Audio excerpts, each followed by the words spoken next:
laba diena. Labai džiaugiuosi, kad tiek daug gražaus jaunimo susirinko čia, į Šiaurės Lietuvos kolegiją, su tikslu pasisemti kuo daugiau išminties ir įdėti į savo asmeninės karjeros plėtrą, į savo karjeros banką. Kodėl taip sakau? Dažnas verslininkas sako, investuok į bendravimą ir 100% atsipirks.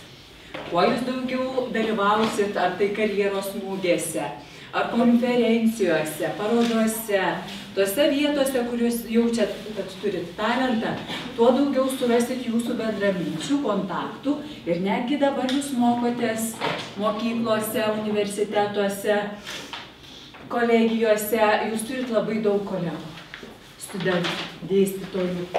Ir jeigu jūs per studijų laiką parodot vieną ar kitą savo talentą, tai, ką jūs moka daryti labai gerai, o gal jūs dar to talento neskleidė, bet kiti suvokia, kad jūs esat kaip asmenybė būtent tas žmogus, kuriuo aš galiu pasitikėti.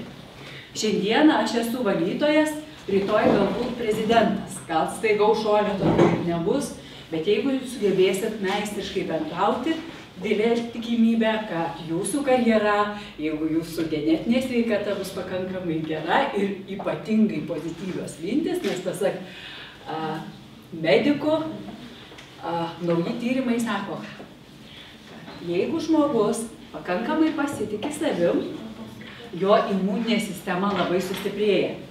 Ir vakar paskambino viena konferencijos organizatorė, respublikinė konferencija, jinai posti.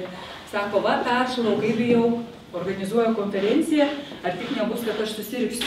Sakau, ar ne per daug jaudinatės dėl tos konferencijos?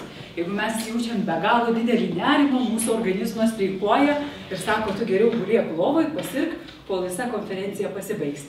O mes ką labai gerai žinom, kuo mes drąsiau žiūrim į ateitį, kuo mes daugiau turim problemų, tuo turim storesnę begemoto skūrą, ir to mums lengviau susidoroti su ateinančia dar sunkesnė banga, sunkesnė kliūtimi. Ar turit storą begemoto odą? Pakelkit, kas jau taip nušlifuoti, mušti, kaip ten už vieną muštą 100 nemuštų duoda. Tai šiandieną parinkau tokią temą. Sveiki, laba diena. Išmanioji bendravimo psichologija. Kas tai per dalykas? Psichologija, kas tai yra? Tai yra mokslas, kuris tyrinėja, kaip veikia mūsų psichika, kaip reaguoja į vieną ir kitą dirgiklį. Ir žinoma, įprastai, jeigu mes išgirstam kritiką, tai kokia mūsų dažnai reakcija būna? Įsišiepiam, laimingi. Tai esminis dalykas yra ta, kad dėsningumas dažnai žmogus arba supyksta išgirdęs negerą žodį, arba nuliūsta, pradeda savęs nevertinti. Tai per išmaniąją bendravimo psichologiją mes išmoksim priimti kritiką taip, kad ji mums padėtų, o nesugniuždytų. Bendravimo, kas yra bendravimas, jeigu taip dabar jūsų paklausčiau, kas tai yra? Prašau. Žmonių sąveika? Labai šaunu. Labai šaunu. Mokotės... Universitete šaunu. Va, šaunu. Taip, tai yra sąveika. Tai yra informacijos, žinoma, ir perdavimas, informacijos pasiėmimas, bendravimo dėka mes galim pasijausti labai saugus. Kita vertus, jeigu jūs patenkat į tokią aplinką, kur esat pirmą kartą nepasitikit savim, automatiškai jums gali pasidaryti labai neramu. Vienas žodis gali jūs pakelti iki debesų, kitas gali sugniuždyti. Išmanioji. Kaip supras dabar tai išmanioji? Pažiūrėkite. Maža, kad žino, kas yra ta išmanioji bendravimo psichologija, todėl jums yra sufleriai. Žiūrėkite, ar ne? Yra kompasas ir yra mobilus telefonas. Kompasas ką sako?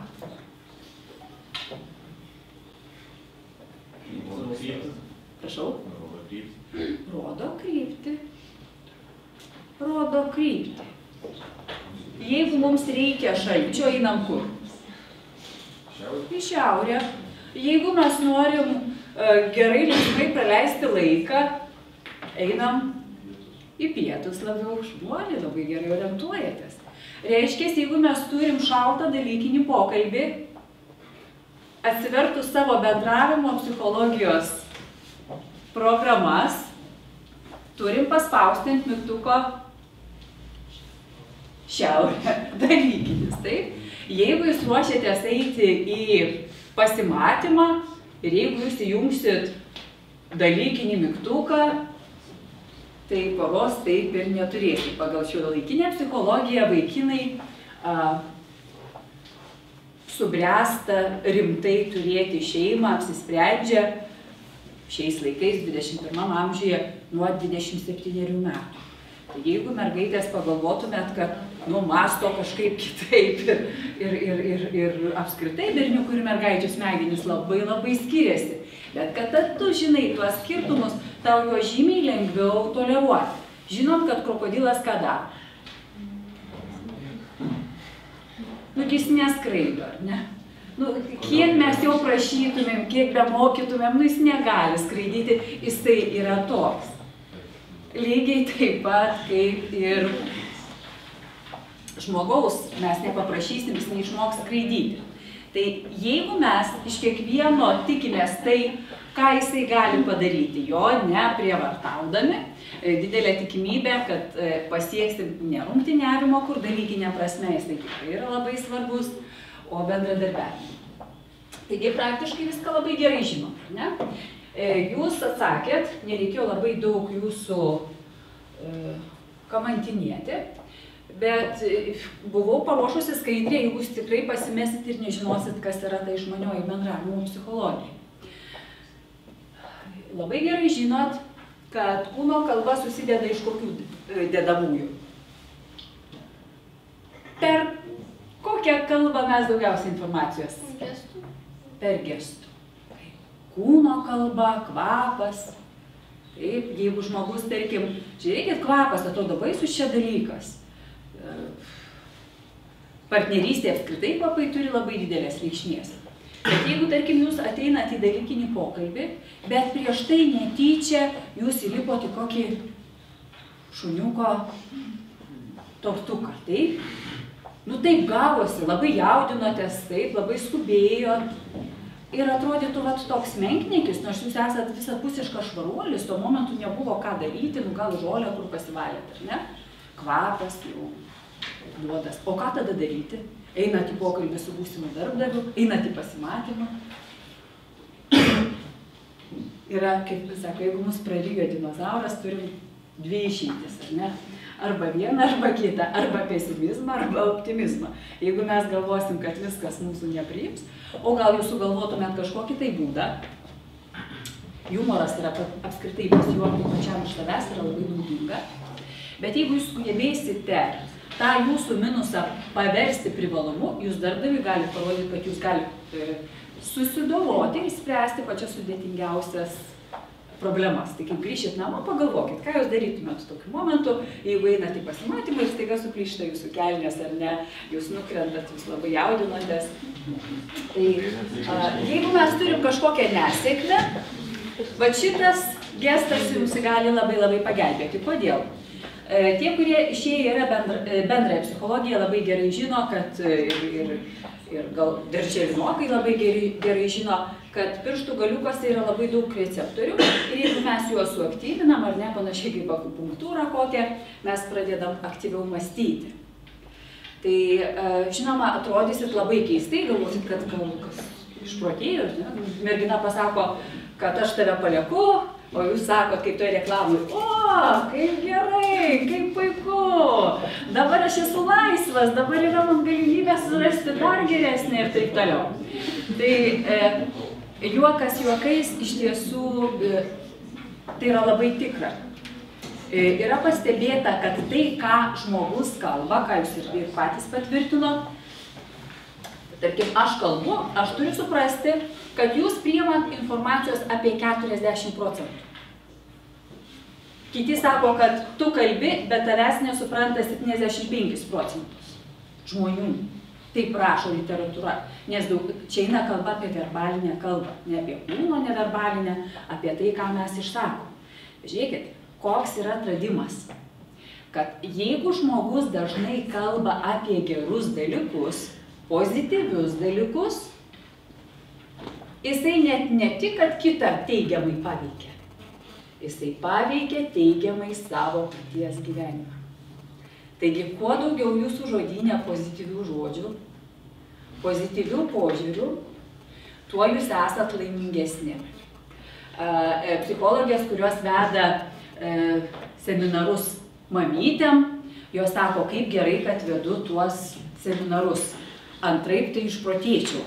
Reiškia, kada tu bendrauji, garsiai išreiški tas mintis, tu tobulėjai pats. Taigi, prieš keikdami save, keikdami situaciją, jūs galite pasirinkti pozityvią mintį, kuri automatiškai padės greičiau susidoroti su to problema ir automatiškai prie jūsų bėgiamoto odos pridės dar didesnį svorį.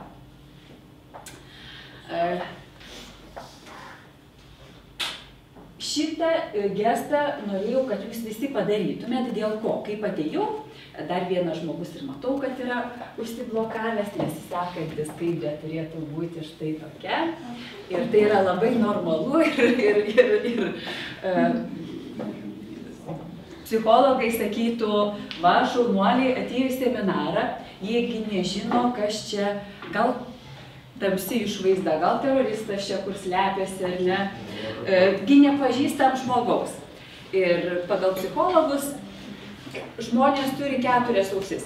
Pirmoji ausis yra tokia, kur, aš žinau, ateini pirmą kartą, mato ir visi galvoja, kas čia per toks žmogus atėjo.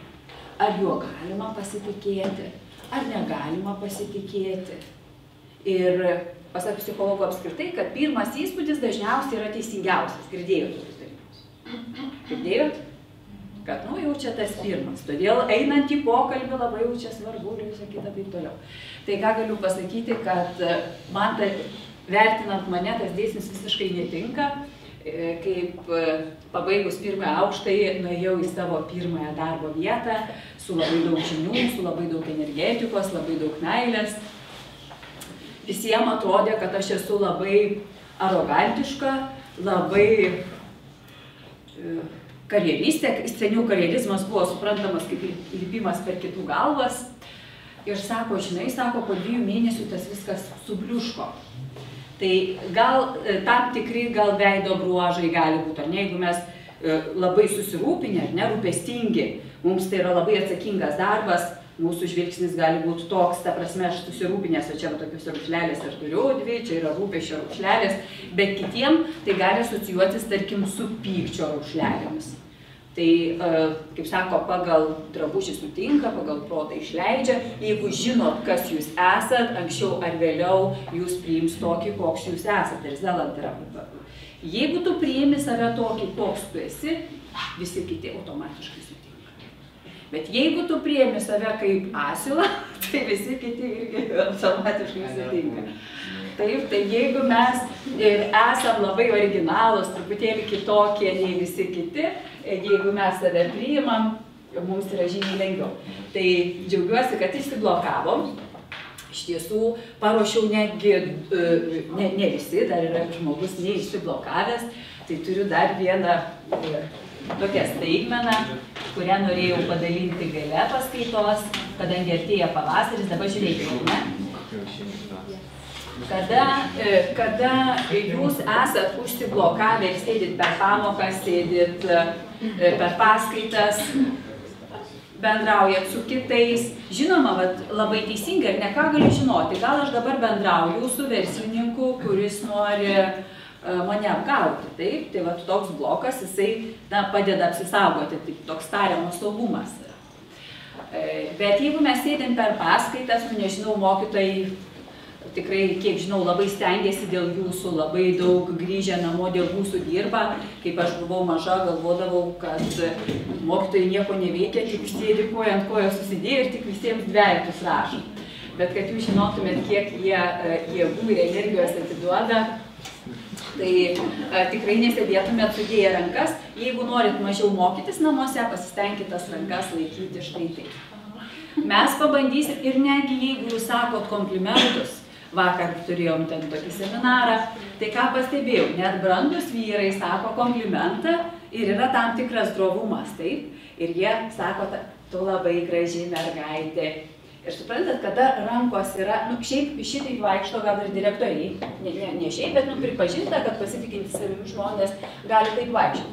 Bet jeigu jūs vaikštot taip, tai rodot, kad bijot direktorių arba apskritai nekenčia to žmogaus ir tiesiog valdot savo agresiją. Taigi, jeigu jūs sakot komplimentą, pasakykit, kokia tu esi graži, labai nuoširdžiai, taip?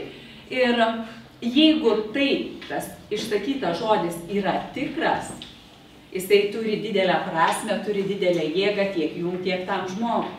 Bet jeigu mes sakom komplimentą dėl to, kad mokytojas parašytų mums aukštesnį pažymį, kad mums nereikėtų kažkokio darbo daryti ir taip toliau, anksčiau ar vėliau yla iš maišo išlenda. Tai jeigu jūs sakot gerą žodį, tai ir sakykit tai nuoširdžiai.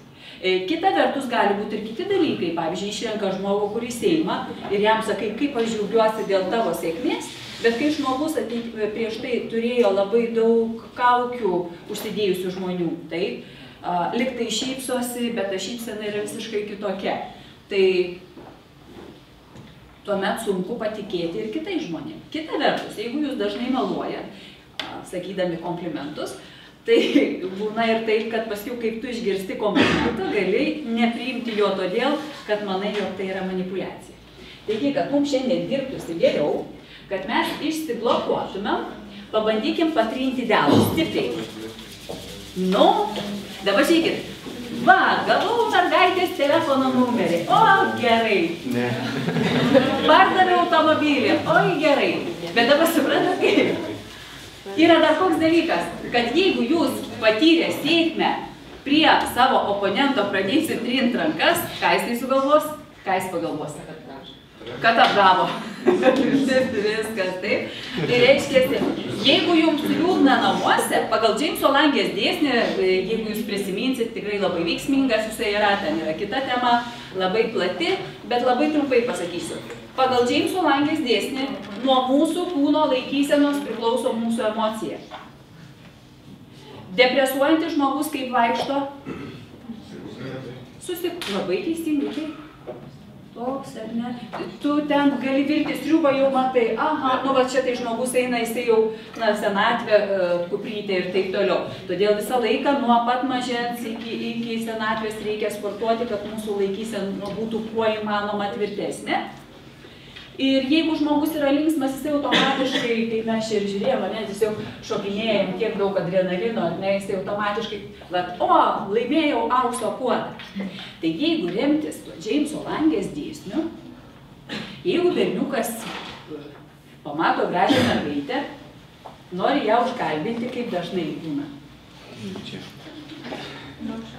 Neužkalbina, labai teisingai. Neužkalbina. Arba, kaip Šilanskas anekdote, randa tokį komplimentą pasakyti, kuris tai mažiau pamalonina, kiek... Nu gerai, pasakysiu, jeigu stengiasi vaikinas susilažinęs su savo paaugliais užkabinti merginą ir visos merginos šoka yra tik viena ir tikrai labai gražios putlios mergaitės yra, bet iš to padarė anekdotą. Na, šokai gal visai nieko ir taip toliau, ir reikia dabar kažkaip užkalbinti, nes pagal susitarimą taip jau yra, ir staiga pasako, tu tai labai gražiai šoki, nors tokia labai stora, bet neprakaituoji, kvapas tavo geras. Žinokit, tikrai suaugusių žmonių būna tokių, kurie kovoja labai prieš alkoholį, labai pagirtina, bet kiekvienas žmogus turi savo veidą, savo kraujagyslės, ar ne, vienas pabūna šaltyje, jo nosis tiesiog paraudonuoja, ar ne? Arba amžius yra, ar ne, žmogus jau ten 60 metų, gal jau ten ir tas veidas nėra toks gražus. Ir kada žmogus kovoja už blaivybę ir pasako, kad aš iš veido matau, jūs gerėt. aš matau, nu ta prasme varšelį jūs reikia gelbėti. Tai gerai, kad žmogus turi humoro jausmą, taip? Bet, na, ar padarysi kažkokį gėrį? Jeigu tu nori vesti žmonės, tu turi iš pradžių prie jų prisitaikyti. Tai yra esminis dėsnis, jeigu jūs ketinat būti politikais. Ir jeigu jūs ketinat būti politikais, tai ten jau bendravimo nuoširdaus tikėtis labai maža. 2008 metais tie žmonės, kurie niekada nebuvo politikoje ir staiga atsirado Seime, kai paklausė interviu, tai kaip jūs čia visi skirtingi, partijos tokios kitokios, sako, ne, mes visi skirtingi, bet užtat mes jėga, kokie visi kiti partijų nariai, oponentai yra malonus, įdomus ir taip toliau. Bet jie jau turi užsiauginę begemoto skūrą ir jau išmano tokio politinio bendravimo žaidimo taisyklės. Kai paklausė tų pačių žmonių, ką jie mano apie bendravimą Seime, jau pasipylė visai kitokie atsakymai. Kad tragedija, jeigu tu dar esi tose jau valdžios, kurios jau sėdi jau, ar ne, priema tos sprendimus, kur balsuoja ir taip toliau, tai dar tave geras, bet jeigu tu jau esi opoziciniai pusiai, automatiškai tu pamatai, kokie veidai yra iš tikrųjų. Tau politikas sako, taip, aš už tave balsuosiu, tu pats geriausias, bet staiga pamato, kad iš tų, kurie sako, kad tu pats geriausias ir aš balsuosiu už tave, tokių nėra. Tai va čia vėlgi, jeigu jūs planuojat rinktis politiko kelią ir jeigu jums patinka tokie politiniai žaidimai, tai jūs ten tikrai jausitės kaip žuvis, tai yra jūsų kelias. Bet jeigu jūs esat labai tyras, labai nuoširdus žmogus, labai jautrus žmogus, labai didelė tikimybė, kad ir kaip stengsitės dirbti dėl žmonių, savo sveikatai galite pakenkti. Taigi, kad įsiblokuotumėm ir geriau dirbtumėm, šokoladas, sako, suaktyvina mąstymą, nes turėsim daug praktinių užduočių. Leiskit po vieną, įsivaizduokim, kad šitas, neįsivaizduokim, o tai yra, šiandieną jūs kažką įsinešit ir įsidėsit į savo karjerą. Ir šitie auksiniai kiaušiniai yra stebuklingi tuo, kad kai valgysit, jūs pagalvokit, kokios ateities norit. Kokios yra jūsų svajonės darbiniai sferoj, kokios karjeros norėtumėt šeimos sferoje, kokių draugų norėtumėt, koks hobis jums būtų pats priimtiniausias. Taigi grįžtant prie Džeimso Langės dėsnio, kokia bus jūsų laikysena, tokios bus jūsų emocijos. Jeigu jūs būsit atviras, žiūrėkit, kaip kunigai dažnai ar nekalba, man kažkaip taip gaunasi natūraliai, bet kartais ir tie žmonės, kurie nori jūs apgauti, žinodami tą gestą, duokit man 1000 eurų, aš jums ten suorganizuosiu. Ar ne, kiek daug tokių. Nupirksiu tulpių ir užsidirbsim, pasidalinsim bendrystę. Tai matom, kad bendravimas turi labai daug mygtukų. Jeigu mūsų tikslas yra įsitvirtinti karjeroje, bendravimas turėtų būti dalykinis, kur labai svarbi yra pati kalba, kurioje yra lakoniškai išdėstyta esmė. Ir kaip jūs galvojat, šypsotis dalykinėme bendravime yra gerai ar blogai? Bet iš tiesų aš irgi labai pritarčiau ir visą laiką taip mąsčiau. 1936 metais, įsivaizduokit, buvo išleista knyga Karnegio, kaip įsigyti draugų ir daryti įtaką kitiem. Bet tai nebuvo manipuliacinė knyga. Tie žmonės, kurie turi tiesiog talentą dalykinėme bendravime, kartais jie net taip ir nesusiranda poros, todėl kad jie visiškai nesišypso ir yra pernelyg dalykiški, daug kalba, bet nesugeba išklausyti kitų. Draugiškam bendravime kas yra svarbiausia? Klausyti, kas čia pasakė? Taip, čia 2 kiaušiniai auksiniai. Reiškia, klausyti ir neskubėti duoti patarimų. Nu, tarkim, jūsų draugas ar draugė, o čia lietuviai, homofobai ir dar taip toliau, gal jūs irgi didelis ten toks ar kitoks, bet jums pasako, kad aš esu va toks, koks aš esu. Ir jeigu jūs pasakot, atsiveriat, ar ne, savo draugui, parodydami ne tik koks jūs esat geras, bet ir tai, kas galbūt visuomenėje nepriimtina, ir žinot, kad tas draugas jūs palaikys, tas draugas jūs palaiko, tai yra kokybiškas bendravimas. Ar turit tokių žmonių? Dabar dėl šypsenos. Žiūrėkime. Taigi, šypsena ir nuoširdus domėjimasis kitais pagal Karnegį yra pats svarbiausias dalykas. Bet dabar, pagal naujus tyrimus, kas nustatyta, kad jeigu jūs dažnai šypsotės, jūsų nepriima kaip rimto žmogaus. Ar supratot? Jeigu jūs einat į dalykinį pokalbį, pasirodo, nereikia labai dažnai šypsotis. 21 amžiaus tyrimas yra koks? Kaip reikia nusišypsoti? Iš pradžių reikia pasižiūrėti į žmogų, jį nuskanuoti, jo asmenybę ir tik tai tada, kaip karaliui ar karalieniai nusišypsoti. Aš specialiai nesitreniravau, bet kaip vyko tyrimas, paaiškėjo, kad tikrai ta moteris, kuri šypsojosi kaip ta saulutė labai nuoširdžiai, gavo pastabą iš tėvo, kuris norėjo jai palikti verslą prieš mirtį. Sako, tu esi labai šauni, bet turi vieną problemą. Tavo šypsenėlė iki ausų. Ir jisai davė patarimą, kad ta šypsena neturi būti dalinama labai dažnai. Ir iš tiesų, jos klasės draugė tai pastebėjo ir nesuprato, iš pradžių apskritai nesuprato, koks šis skirtumas, lyg tai ta pati, bet kažkas tai ne taip. Ir kadangi jinai tyrinėjo tuos dalykus, tai paaiškėjo netgi, kad šypsena turi tokius dalykus. Šypsena gali būti šalta, žiūrėkit, prezidentė šypsena galim sakyti šalta, ar ne, šiaurė, dalykinis pokalbis. Jeigu, kaip minėjom, ar ne, jūs ateinat, buvo tikras atvejis, kai moteris neteko darbo ir tuo pačiu neteko šeimos, ar ne, išsiskyrė. Jinai buvo ar iliustratorė, ar dailininkė, redaktorė, kažkas su žiniasklaida. Ir ten buvo susirinkę labai daug žymių firmos, žiniasklaidos firmos firmų vadovai. Ir tai buvo labai didelė galimybė jai susirasti naują darbą ir kartu netgi naują partnerį. Ir tikrai buvo labai daug tokių ir pasisveikinimų gražių, ir buvo daug žmonių, kurie ir neturėjo šeimų. Bet vėlgi ta pati draugė pastebėjo, kad jo, ir įsivaizduokit, kur šypsosies, jeigu darbo neturi, šeima iširo, ar neatrodo viskas griūna ir taip toliau. Bet kai į kambarį įbėgo mažas berniukas, vaikai yra apskritai, jie tokie ypatingi, ta jų šypsena tokia tyra nuoširdi, kad tiesiog nebeįmanoma nenusišypsoti. Ir kada jinai nusišypsojo tam vaikui, pasilenkė, pasikalbėjo, pasijautė akimirkai labai laiminga, tai draugė ir patarė.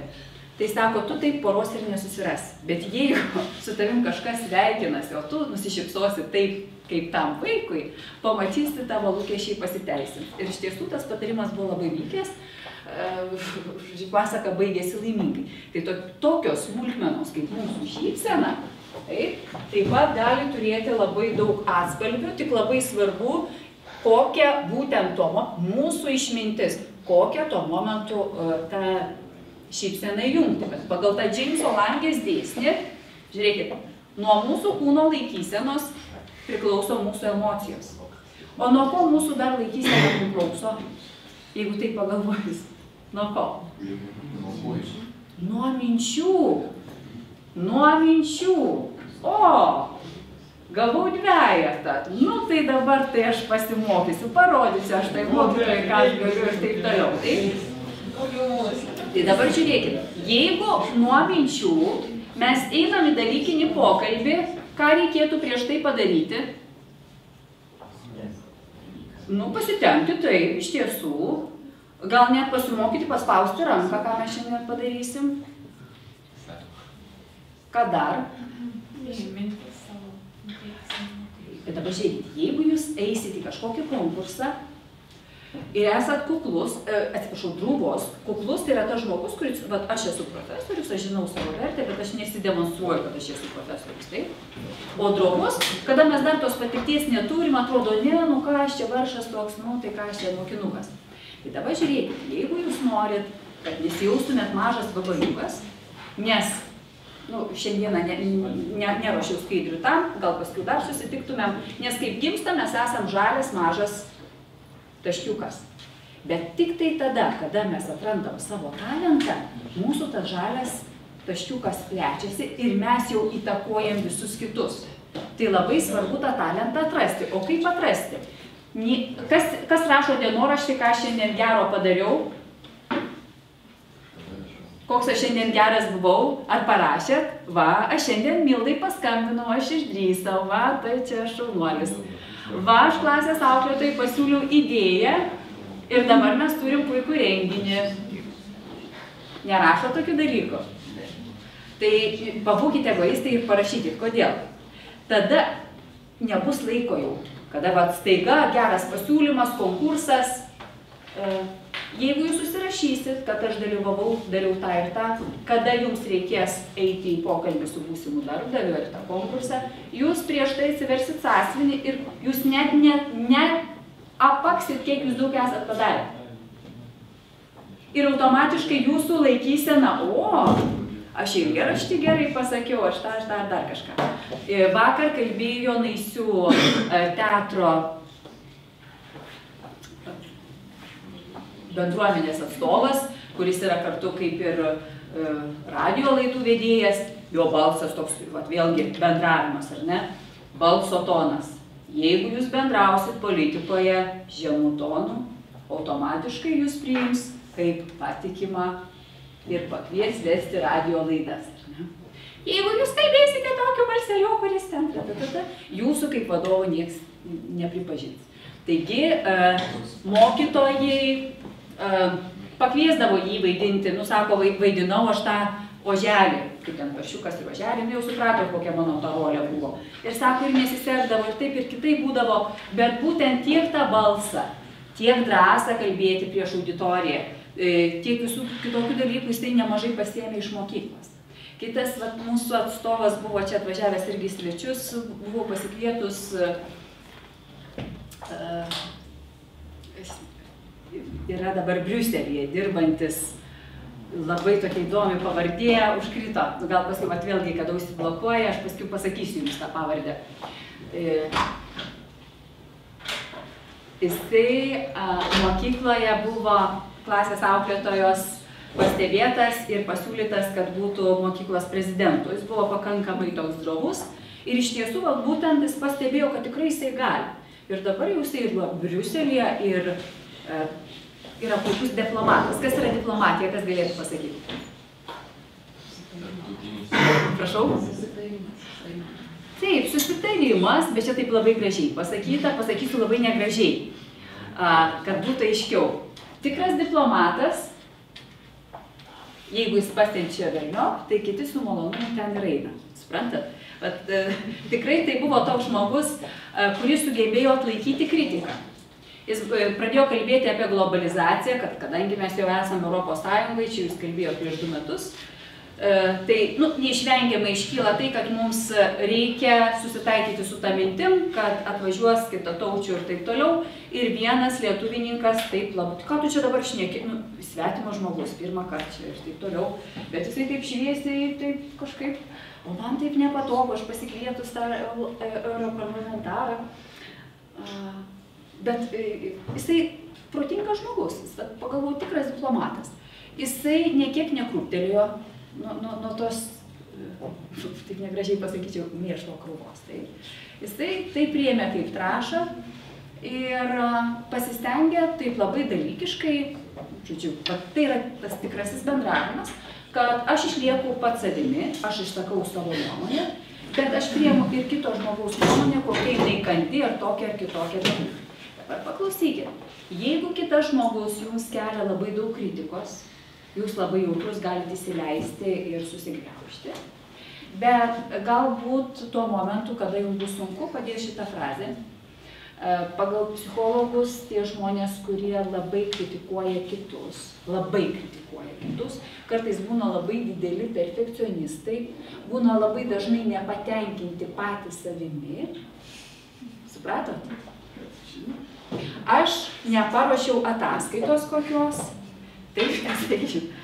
jūs nepadarėt namų darbų, tai pati nieko nepadariau, bet ant visų čia tik dvejetų kokių supilų ir taip toliau.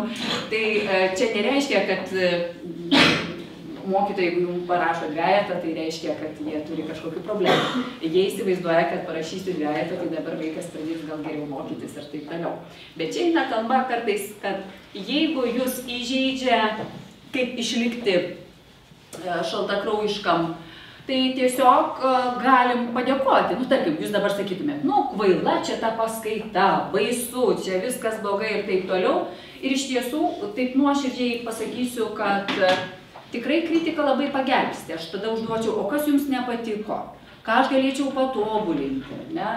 Ir gal tikrai sakytumėt, kad va, ten, nu, lektorė smirdėjo svogūnais kokiais, taip? Tai dar nueičiau pas direktorių ir paklausiau, ar aš tikrai ten tais svogūnais smirdžiu. Ir jeigu niekas, nu, sako, kad nulik nesmirdė tais svogūnais, taip? Tai jau vėlgi, jeigu mus kritikuoja, mes turim teisę paklausti, kad ką aš galėjau, o kaip jūs norėtumėt, ar ne? Ateina žmogus, kad psichiatrą turi tam tikrų problemų ir sako, jūs mane neišklausot, jums tik svarbus ten pinigai ir taip toliau. Tai psichiatras, tas, kuris tas jau pradedantysis, taip, jisai kartais įsigąsta, tai gal aš nieko nemoku, čia aš kažką tai blogai darau ir taip toliau. Bet jeigu jisai tiesiog pasižiūri žmogų į akis ir paklausia, Spaišas yra labai puikus psichiatras, jisai sako, jeigu jūs turit kažkokį blogumą, ne, viduj, tai galit net labai dažnai kartoti savo, kaip sakė, mūsų mintis turi labai didelės įtakos mums, kad aš atleidžiu tau ir prašau atleidimo. Važiuojat automobilyje dar kažkur ir kartojat, kol jums tai jau pasidaro blogai. Kitas dalykas, jūs galit, nu man tas metodas gal nelabai, nes irgi gali įsikalti negeri dalykai, prieš veidrodį išsakyti visą tą purvą, kokį jūs turite tam žmogui. Tu manęs nesupratai, tu ten taip ar kitaip ir trečiai. O paskiau į veidrodį žiūrėti ir pasakyti, kaip gera, kad tu man padėjai per matematikos kontrolinį išspręsti ten kažkokią tai užduotį. Ne? Arba laišką galit labai blogą parašyti, koks tu šioks toks anoks, o kitą laišką parašyti labai gražų. Įrašyti to, kol tie du laiškai pasidaro vienodi, švarūs. Nes kada mūsų švari psichika, tai mes esam panašus į ežerą. Vaizduojam, ar ne, ežeras. Kada geriau matosi, kas vyksta aplinkui, ar ežere, ar kursluojančioje jūroje. Nu, ežeras, ar ne, ta dvasinė ramybė tokia ir taip toliau. Žinoma, kada mes kursluojame, mes turim daug energetikos, labai daug jėgų, galim namą pastatyti. Bet jeigu, žiūrėkit, supyksta tuo momentu, prisako tokių negerų dalykų, paskiau patys gailitės ir taip toliau. Taip?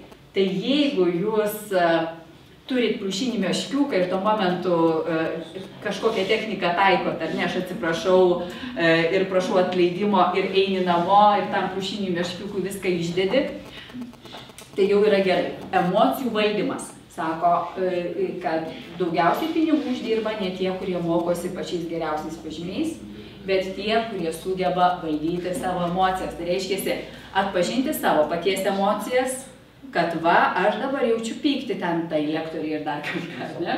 Jeigu tu jau pripažįsti tą savo emociją, tu jau ją gali valdyti.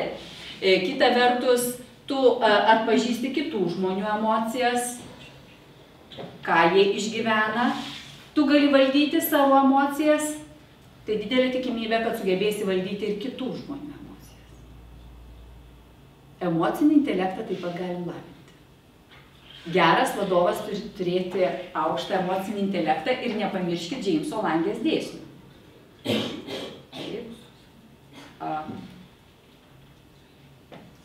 Kūno kalba mergaičių ir berniukų, jeigu pamato savo simpatiją. Ne? Mergaitės pradeda koketuoti, apskritai joms yra žymiai lengviau bendravimas. Kodėl? Žinot, dešinysis smegenų pusrutulis už ką atsakingas? Dešinysis už emocijas, vaizdinius, kūrybą, o kairysis už kalbą, loginį mąstymą. Fizikoje žinot, kuo storesnis laidas, tuo elektros srovė stipresnė. Pas mergaitės ryšys tarp dešinio ir kairio pusrutulio, smegenys, ta jungtis tarp dešinio ir kairio pusrutulio yra platesnė. Ką tai reiškia?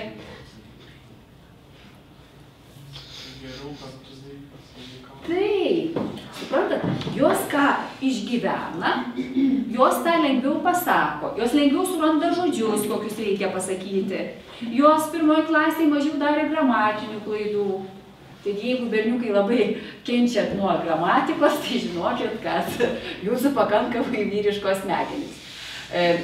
Mergaitėm gal sunkiau erdviškai mąstyti yra priparkuoti automobilį, bet nebūtinai. Mergaitės pagal prigimtį daugiau atsakingos už kūdikio auginimą, taip? Tai vadinasi, jos ir geriau supranta kūno kalbą, todėl kad vaikas nieko nepasako, bet iš kūno kalbos turi nuspręsti, kas kur kaip yra. Kita vertus, jos yra fiziškai silpnesnės, vėlgi jos turi nujausti, ar ne, kur yra pavojus.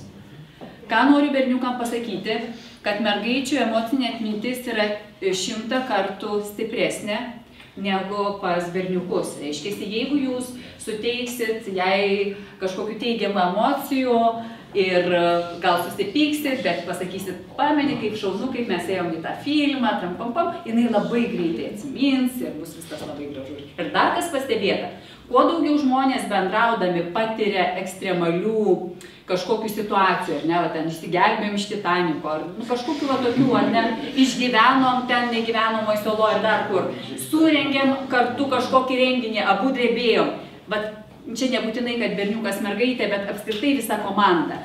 Tai vat, vėlgi tie prisiminimai vėlgi labai sušildo tą bendrumą ir todėl aš sakau, kad jeigu mes turim kažkokių problemų, labai daug nerimo, bet sugebam tą nerimą apjungti į prasmingą veiklą, turėti kažkokių rezultatų, tai yra vėl į karjeros banką indėlis kuo plačiausias. Taigi, berniukam, kas liečia šypsenos, kas dar pastebėta, berniukai šypsosi su mergaitėm irgi pakankamai taip dažnai. Mergaitės tuo labiau bendraudamos, bendravime pas mergaitės yra pats svarbiausias dalykas koks? Gamtos išsaugojimas pagal Adlerio teoriją, Jungo teoriją, bet kartu, kad visi jaustųsi komfortiškai.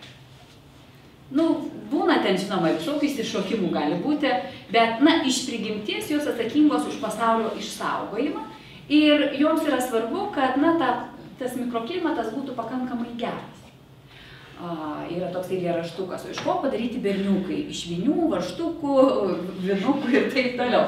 Reiškiasi, berniukų paskirtis užkariauti gamtą, ne, pagal Jungo teoriją. Tai tas atsispindi ir bendravime.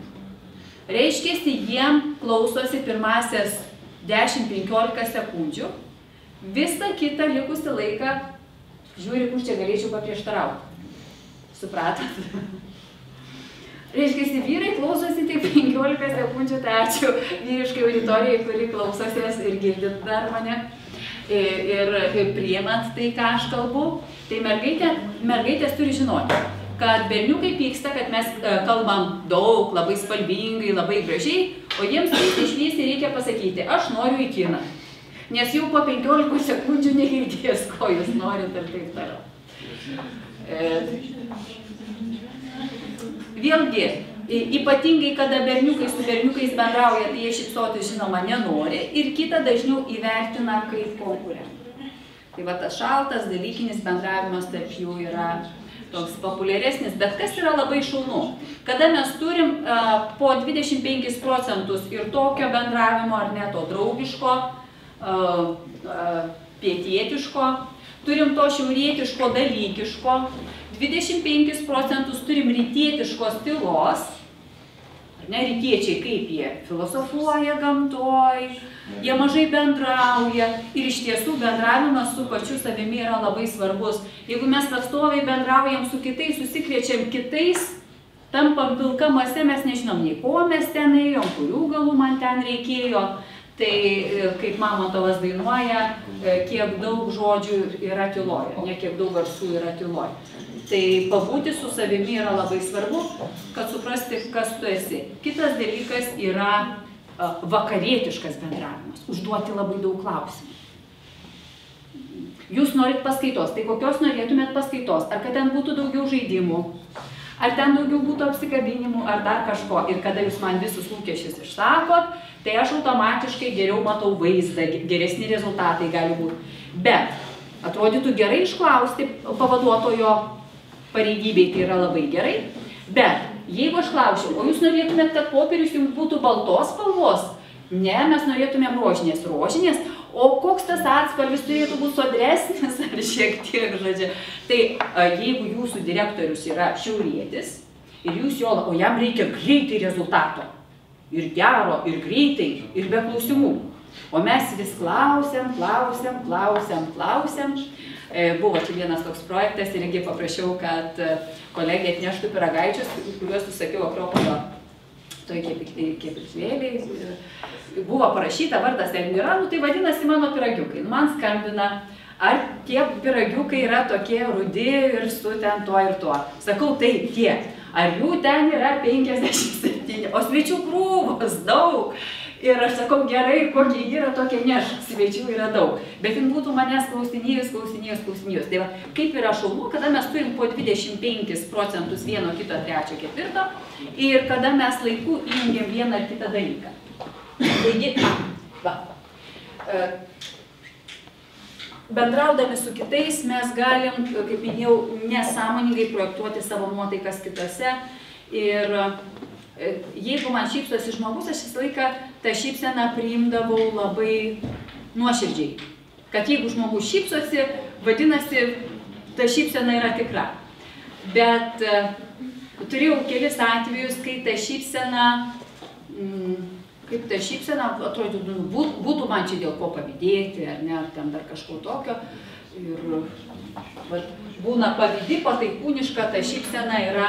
Tai aš dabar supratau, kad, žymiai geriau yra žmogus, kuris tau užsako kritiką į akis, nei kuris pasako, koks tu esi geras, o už akių kažkokios ten pinklės, dar kažkokie tokie dalykai yra.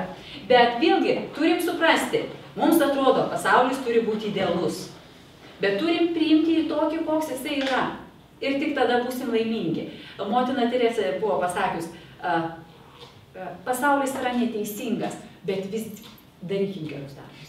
Ir jeigu kartais labai stengiasi ir atrodo, kažką padarai viską, ką gali ir pamatai, kad tas žmogus pasinaudojo tuo ir ne tik pasinaudojo, gal ir pakenkė, pagalvoju, Dieve, kokia neteisybė.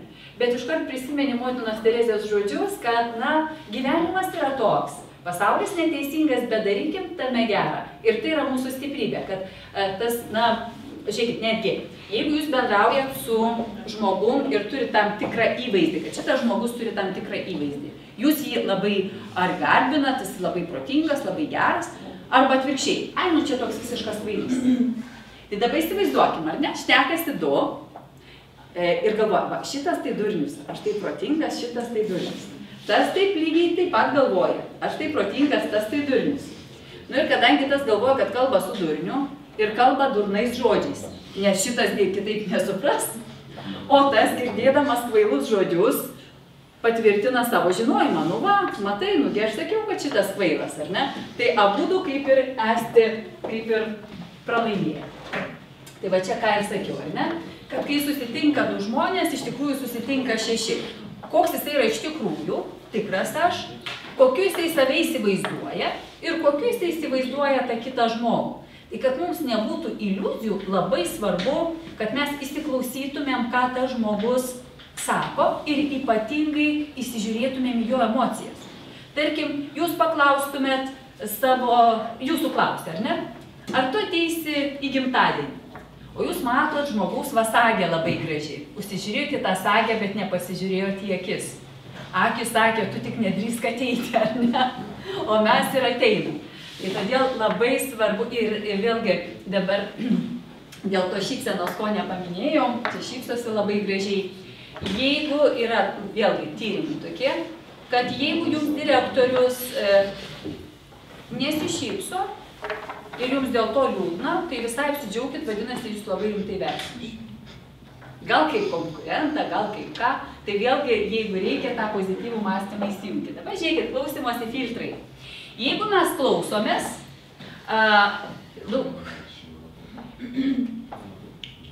filtrus įsivaizduojam kaip vatą ausyse. Tai jeigu, tarkim, jūs įsidedat filtrus, kad tėvai, tai jau jie ten pasenė, jų pažiūros ten visokios ir taip toliau, tai ką tik jie jums pasiūlys, taip ar ne, netgi labai gero, jūs galite net neišgirsti. Bet jeigu tą patį jums pasiūlys jūsų treneris, galbūt jūs išgirsit kur kas stipriau. Vėlgi, netgi spalvos, ne, ten koks mykčiojimas. Pavyzdžiui, jeigu jūs turit firmą, jūs sulaukėt savo klientų ir jūs pasiūlot jiems karštos arbatos ar kavos. Kas yra įdomu, kad tie, kurie pasiūlo arbatos, jūs paduosit karštą puodelį kavos ar arbatos ir paskui paprašys jūs apibūdinti, jūs apibūdins kaip labai šiltą, mielą, patikimą žmogų. Netgi spalvos. Na, tarkim, sėdi gale žmogus pilkais drabužiais, ar ne, turim ir Arnas pilkais drabužiais šiandien pasirėdęs, yra tikrai žmonių pilkais drabužiais. Ką ištyrė, kad jeigu jūs duosit interviu, apgaudinėti nereikia, bet sustiprinantis poveikis yra tai, kad tie žmonės, kurie dėvi pilkus drabužius, kalba, jais labiau patiki. Na, įsivaizduojam, ar ne, jeigu stovi vaikinas su ryškiai rožiniu švarku ir yra prezidentas, ar ne, tai vargiai tikėtina, ar ten juo patikės. Tai va ta pilka spalva, žiūrėkit, mėgsta bankų darbuotojai pilką spalvą, ar ne, atrodytų, va, tai yra patikimas bankas. Kada duosit interviu, tarkim, ar ne, vėlgi pastebėti, jeigu jūs taip pat į kamerą žiūrėsit tiesiai, žiūri akis ir meluoja, tai pasirodo žmonės priima. Bet jeigu jūs pasižiūrėsit truputėlį šoną, jūs priims kaip patikimą, garbingą žmogų.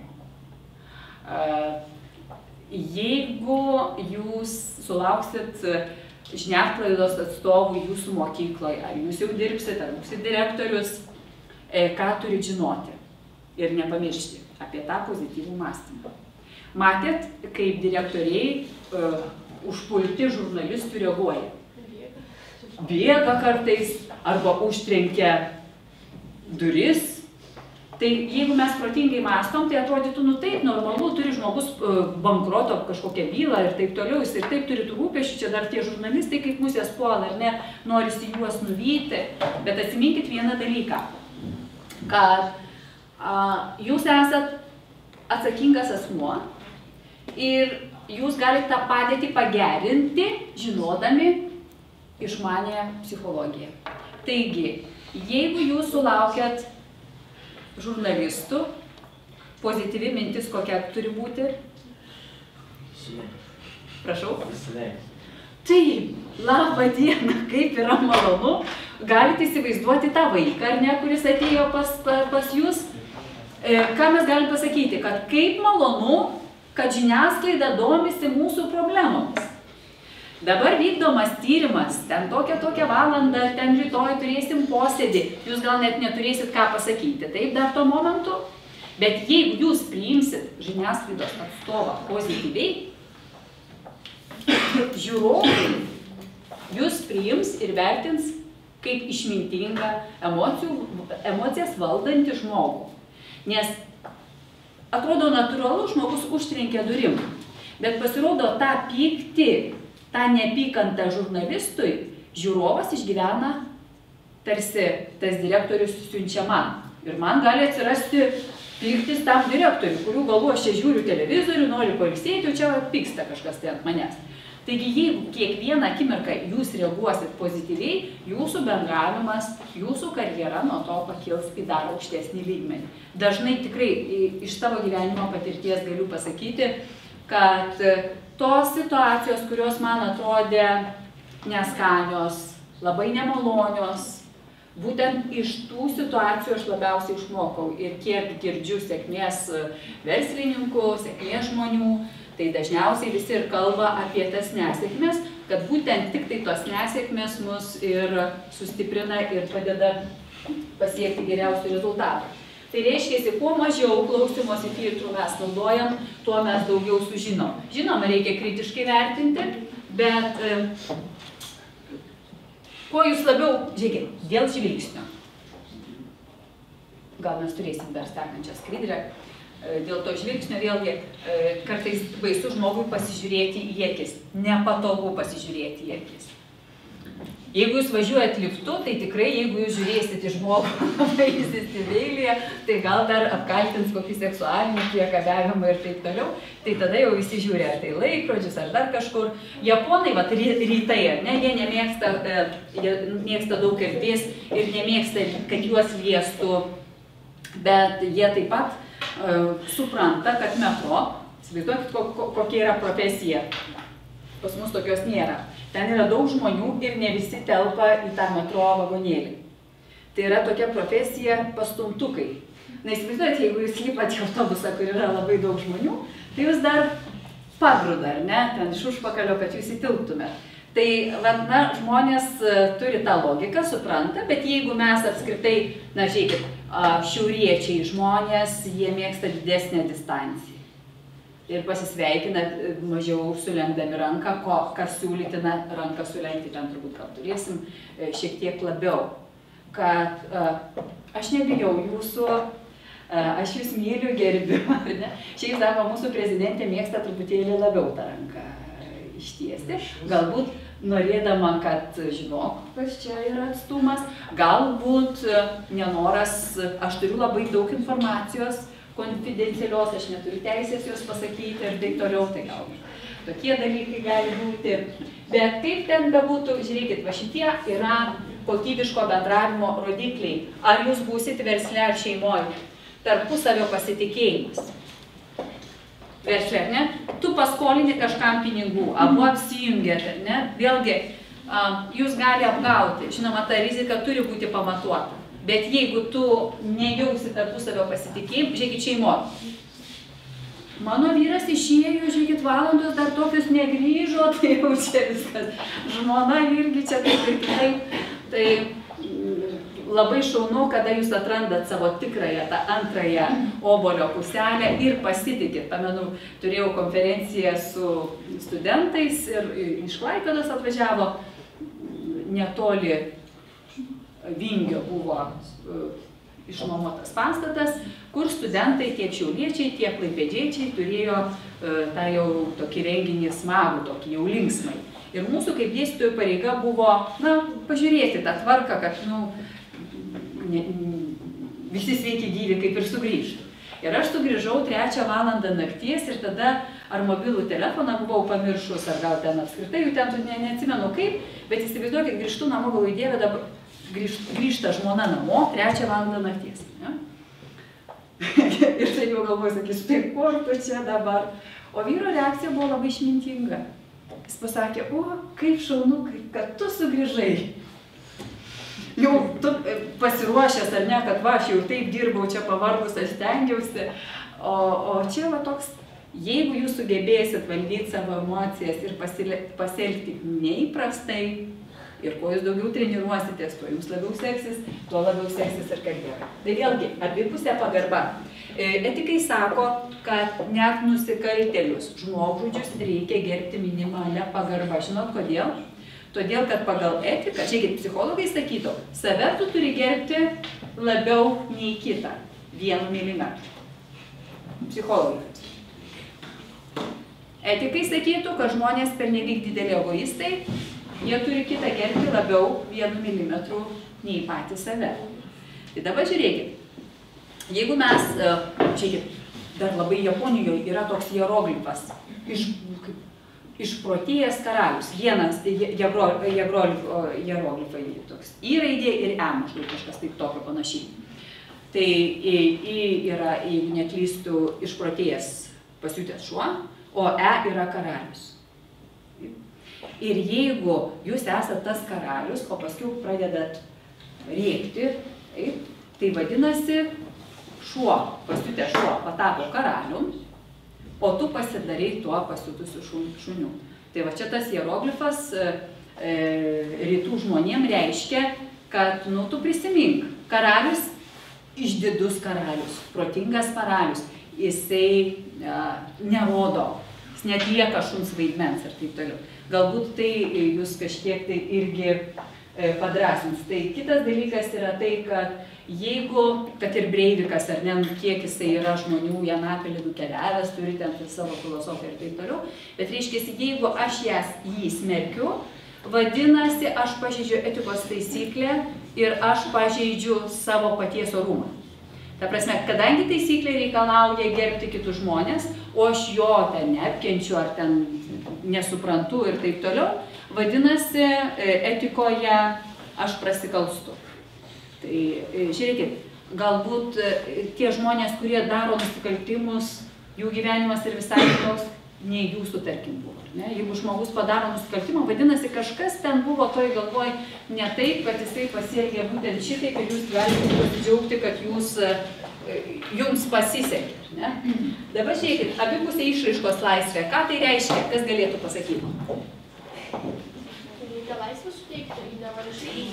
Visų pirma, žiūrėkit, čia telpa du dalykai. Autonomiškumas, aš esu tokia, kokia esu, nesidangstau kaukėm, bet kartu, kaip ir sakiau, leidžiu žmogui būti tokiam. Tau nepatinka, kad ten...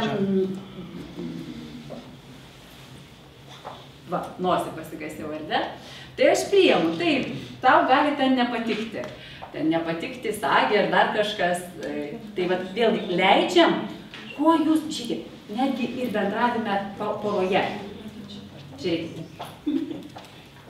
Jeigu jūsų partneris staiga bendravo, kalbėjo, nuo jūsų pabėga.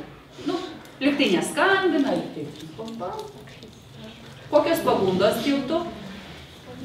Skambinti. Šiaip galim paskambinti, ar tau viskas gerai, labai protingas pasiūlymas. Taip, man viskas gerai.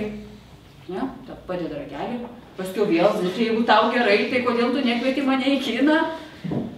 Nu, nekviečiu, tai nekviečiu. Gerai, tai nu dabar už kampo pasižiūrėsiu, ką tu ten veiki ir paskiau jau kur tau, tai kodėl tu čia į kiną manęs nekvieti. Tai turbūt žinom, jeigu žmogus eina tamsiu paros metu ir girdi už nugaros einančių žingsnius, jo paties baisu, netrodo, vejasi mane, reikia paskubėti, reikia bėgti. Tai vat jeigu nuo mūsų žmogus atsitraukia, jeigu mes bėgsim, jis dar labiau bėgs. Ką mums reikia daryti? Nu taip, teisingai rytų filosofija, pastovi ir pagalvoju, ką dabar daryti. Ir ką darom toliau? Iš lėto sudaryti. Iš lėto. Į kurią pusę? Prisimenam fiziką. Jeigu trintuką spaudžiam iš abiejų pusių, atsiranda kokios jėgos? Stumos. Nu dabar aš ją stumčiau prie sienos, kokios jin sakytų, eik čia lauk. Taip, bet jeigu mes gumą ištempiam, pasireiškia traukos jėgos. Tai reiškia, jeigu nuo jūsų partneris atsitraukia, jūs turite tokiu pat atstumu atsitraukti atgal ir kaip tas rytų filosofas žiūrėti, kas tai yra. Jeigu jūs paliko, tikrai gali būti toks dalykas, kad ačiū tau Dieve už šitą kryželį. Paskiau supranti, kad tas žmogus ten gal alkoholikas ar alkoholikė patapo, ar dar kažkas. Kartais Dievas tikrai ar visatos jėgos padaro taip, kaip jums yra geriau. Tai jeigu sugrįžo, vadinasi, tai jūsų ir džiaukitės. Kaip sako meilė, tai va čia tas žvirblis, va čia įstūpi, jam čia gerai ir visa kita. Bet jeigu jūs jį užgniaušit, tą žvirblį, jūs paprasčiausiai, numirs. Kam čia reikalingas tas lavonas, ar ne? Tai va, jeigu tavo, tai jis ir bus čia. Žinoma, gal reikia trupinių kokių pamėti, ką sako psichologija.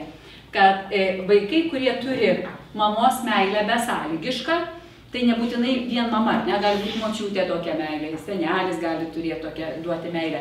Kad tu žinai, jog ar aš būsiu suplyšęs, ar gausiu dvejetą, ar būsiu negražus tuo momentu, ar dar kažkoks, vis vien mama, ar tėtis, ar senelis, ar dar kažkas apsikabins ir priims mane tokį, koks aš esu.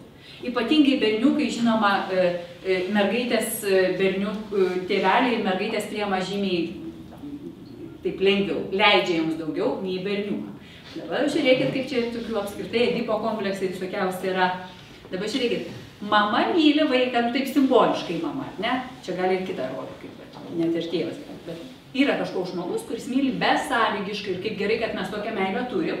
Ir jeigu mūsų kažkas nepriima, nebūtinai gal net ir išmeta iš darbo, mes žinom, kad mes visiems turim teisę į meilę. Jūsgi būsimi tėvai, taip, tai irgi turi žinoti, kad jūsų šeimoje turi vaikas jausti būtent tokią meilę, kad nesvarbu koks tu, ar tu pirmūnas, ar tu toks ar kitoks, ta meilė turi būti. Ekonomikos meilės filosofija ar ne šeimos filosofija. Ką sako? Fromas sako, kad meilė tai yra davimas. Ir iš tiesų, kaip žmonės vienas į kitą įsimyli, kas vyksta, tas šykštuolis, jam nieko negaila, ir pinigai, ir laikas tiesiog dovanojami nuoširdžiai mylimam žmogui. Tai ir atsiranda tas dalykas, kad sugeba priimti žmogų tokį, koks jisai yra. Va čia vienas iš meilės požymių. Vėlgi, žiūrėkit, koks dar vienas iš meilės požymių. Aš gerbiu savo mylimąją ir taip toliau. Ir aš stengiuosi tobulėti, kad praturtinčiau. Suprantat? Ypatingai berniukai turi žinoti. Jeigu iš prigimties berniukai prašiau reiškia žodžius, o mergaitės kaip ten įsimyli, sako? Ausimis. Ir tas berniukas, kuris galbūt labai protingas, išmintingas ir taip toliau, praranda pačias geriausias mergaitės vien todėl, kad kitas liežuvį yra labiau pasmaigintis. Tai mes šiandieną šiokias tokias pratybas jau padarysim, kaip čia tos komplimentus reikėtų sakyti. Kita vertus, tėčio meilė, kad tėtis tave mylėtų, tu turi kažkuom užsitarnauti. Berniukų gal nepatogu dabar klausti, kiek svarbi jūsų tėvelio nuomonė apie jūs. Jordanas, kaip patapo čempionu olimpinių futbolą, ne? Jisai griuvo ant grindinio salės ir pradėjo verkti. Dėl ko? Dėl to, kad jo tėvas buvo numiręs ir jis jau negalėjo jam pasakyti, kad tėva, didžiuokis manimi ir taip toliau. Tai kaip būsit tėvai ir turėsit sūnus, tai yra labai didelis dopingas, labai didelis postumis, jeigu jūs kaip tėtis pasakot, sūnau, aš tavim didžiuojuosi, tu man padėjai ir taip toliau. Tarp kita, ko mergaitėm lygiai taip pat, nors ir sako, kad mergaitės įsimyli ausimis pagal visą, žmogus yra ir gamtos dalis tuo pačiu, veikia ir gamtos dėsniai, bet jisai priklauso ir idėjų pasauliui. Tai merginos gali iš savo draugų padaryti pačius didžiausius verslininkus. Kaip? Kaip? Jeigu jūs tik pamatėt, kad tas žmogus kažką gero padarė, iškart pasakykite. Ir jo raumenys jau sutvirtins.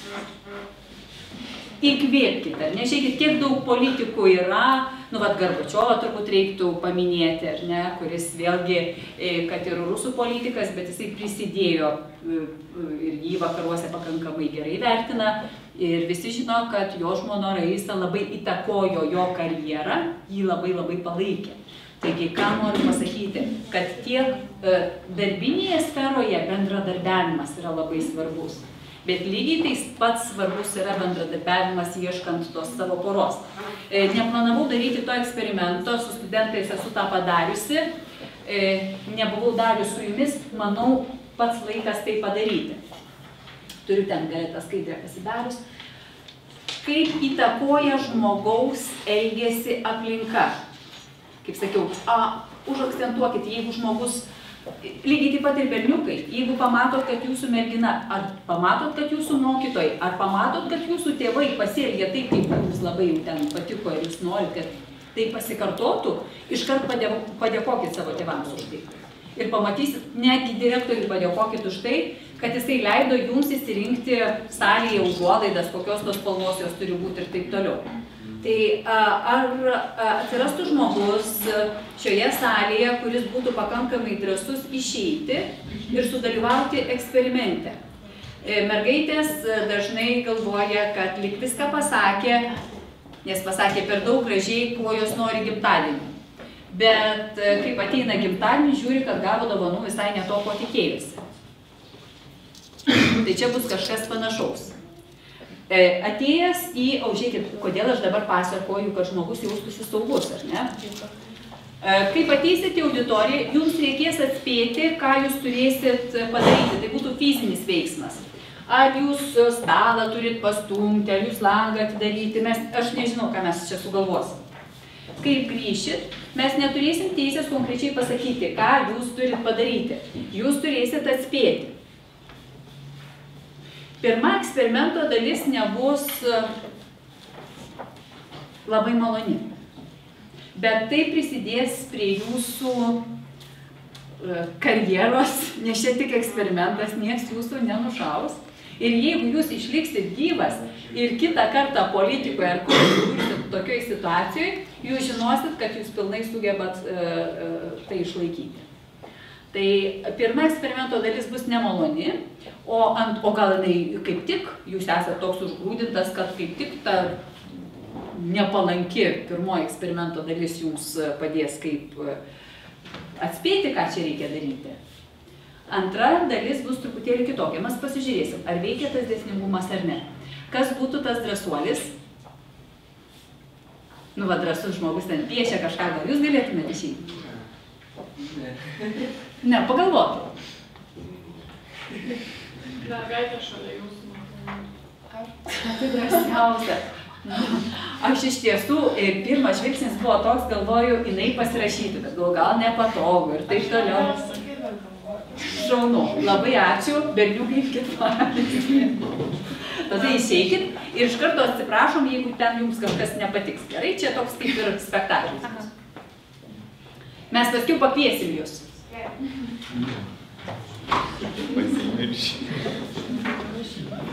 Dabar dėmesio, greitai sugalvokim, ką jūs... Sugalvokim, ką darysim. Ką turim padaryti mergaitę? Perimt skaidrės, ten dar kažką tokio, pagalvokit. Vėliavą patraukti. Dar? Kepurę paimti. Jūsų kepurę paimti. Gerai. Tikrai visai gerai. Dabar žiūrėkit, ką turit labai įsiminti, gerai? Kur aš tą tokį padėjau? Pirmas eksperimento etapas vyks taip. Ir jeigu jūs laikysitės instrukcijų, kur aš jų padėjau? Jeigu laikysimės instrukcijų, mums turėtų labai pavykti. Kaip įeis, turit prisiminti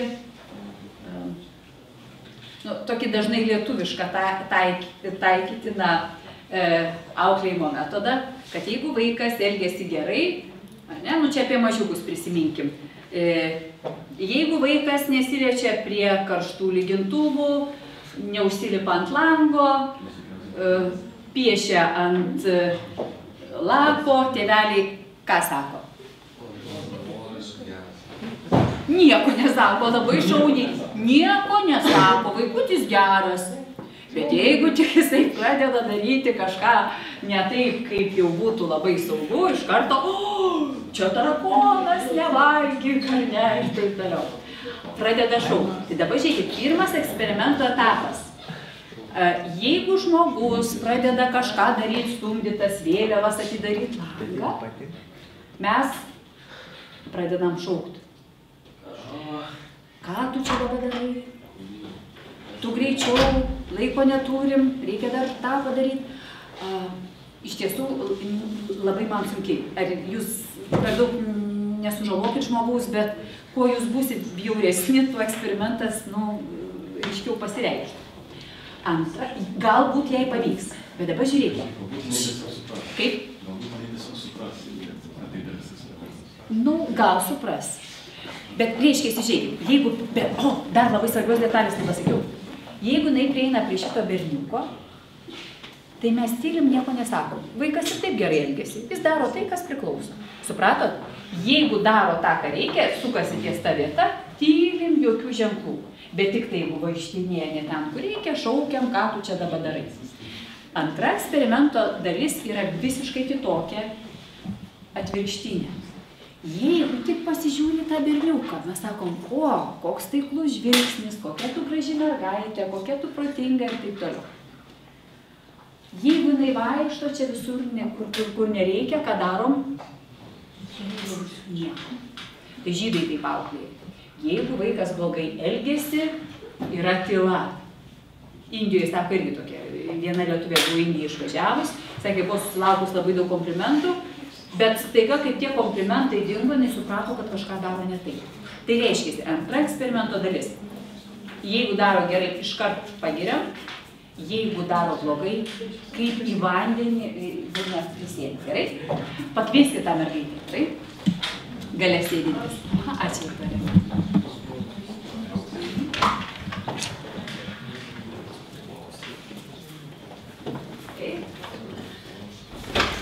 Nu dabar pagalvokit, ką jūs turite padaryti. O tau prasme, aš galiu klausti, kaip man įsiaiškinti? Nu, galit bendraut, bet tai paskubėkit, čia to laiko turim nedaug, norim dar kelius žaidimus padaryti. Klausti salės ar Nu, kažką bandykit, darykit. Tai prasme, gal kažką reikia suvalgyti. Nu, veikit, nu, šiaip tai gal negražu, saldainiai, jau čia po vieną daviau, kažkaip liktai dar, taip, nu, jau taip įdomiai, kaip čia ta Saulėtekio mokykla auklėja tuos vaikus kažkaip taip įdomiai. Tada gal kažką reikia kažką pasakyti, komplimentą? Nu, vat nežinau, ką čia reikdavo padaryti. Tie, kurie emocinį intelektą turi labai aukštą, tai jie iškart supranta, ką reikia padaryti. O čia kažkaip keista, tokia graži mergaitė ir nieko nesupranta. Tada kažką su kompiuteriu, skaidrėm. Nu, nežinau. Kažkokį veiksmą atlikti, kažkokį padainuoti. Jo, padaryt veiksmą kažkokį? Kažkokį? Ne, tikrai ne. Paskubėkit, nu, žinokit, kažkaip tai visai, nusišnekat visai negalvojat visi. Nu, tai irgi nereikia. Nu, tikrai, nu, va, koks Lietuvos jaunimas, mergaitė, kaip striptizas galvoja, ir taip toliau čia, jau bet ką padarytų ir taip toliau, nu, paskubėkit. Ne, tikrai nereikia. Aš turiu tą veiksmą su kitų žmogum padaryti, ar su kitom? Techniškai galbūt jo. Turėjau šį palies? Sakė, man pajudėti pasalį, tai šį. Nu, pajudėkit, bet greičiau, taip, judėkit, tik tai greičiau. Nu, ačiū. Mažai padėjo man grupė, bet stengiasi, tikrai labai ačiū. Kaip jautėtės? Prastai? Ar labai? Bet iš tiesų, tai, nu, suprato, kad čia eksperimentas, bet realiam gyvenime tai tikrai sakys. Vienas mūsų studentas iš pradžių linksmas išėjo iš tos auditorijos, o paskiau, kaip grupiokai pradėjo šaukti, Asilė, tu greičiau ir taip toliau, bet taip jau negražu, atsiprašau, bet čiagi buvo draugai ir jisai gerai, jisai lygiai taip pat. Jūs galite liktai būti draugai, bet staiga tie draugai pataps kažkokiais dinozaurais dar kažkuo, o jūs turite išlikti gyvas. Tai dabar pamirškit viską, pakankamai tikrai gerai laikėtės. Ir labai gerai tikrai Saulėtekio mokykla išauklėta, jai buvo tiesiog labai sunki ta užduotis. Tai dabar tiesiog pamirškit viską, kas buvo, vėl viskas per naują. Gerai? Bet užduotis vis viena lieka ta pati. Turit atspėti, ką turit atlikti. Gerai? Tai pirmai aš nespėjau, nes čia nebuvo tas pavaikšti pasalį. Nu, jūs tai dabar taip, galite apžvelgti visą auditoriją, pagalvoti, tikslingai labai eiti kažkur, tai veikti. Iš tiesų, veikiantis žmogus yra laimingas žmogus. Ir jūs... O, kaip sėkmingai, gražiai einat, nu tiesiog labai. Tai tau užsmetą veiksmą reikia atlikti su kitus žmogus. Per daug kalbas. Per daug kalbas.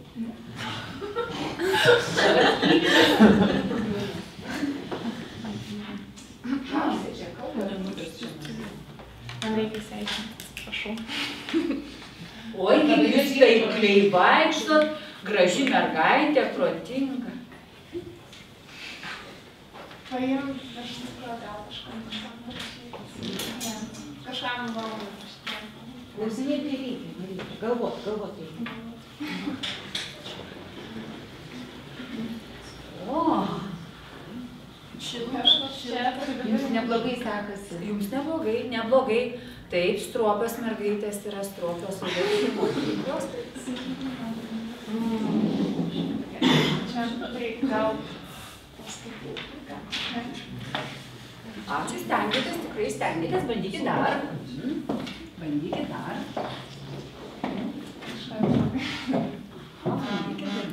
dar kažką tokio.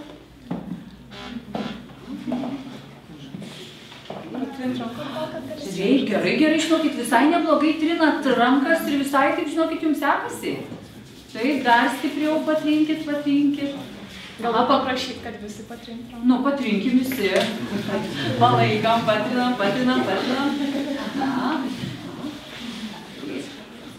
Bandykit, galvokit. Galiu paprašyti salės pagalbos, ar kas nors. Bandykit, dar veik. Mes padėsim, bet man jūsų priklauso, dabar tai jau nebepadėsim.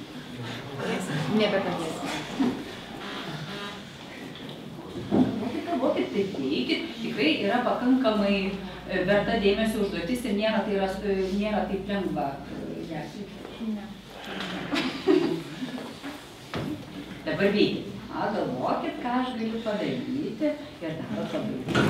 Taip, labai neblogai.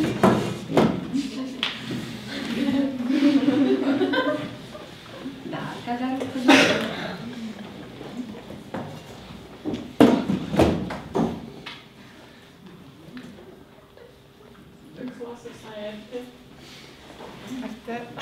Gerai sekasi. Nu, sekasi labai gerai sekasi.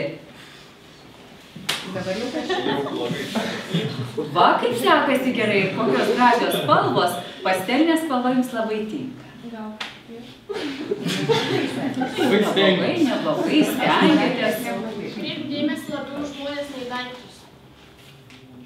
Bet, paprastai, kad pasisėti. Ne.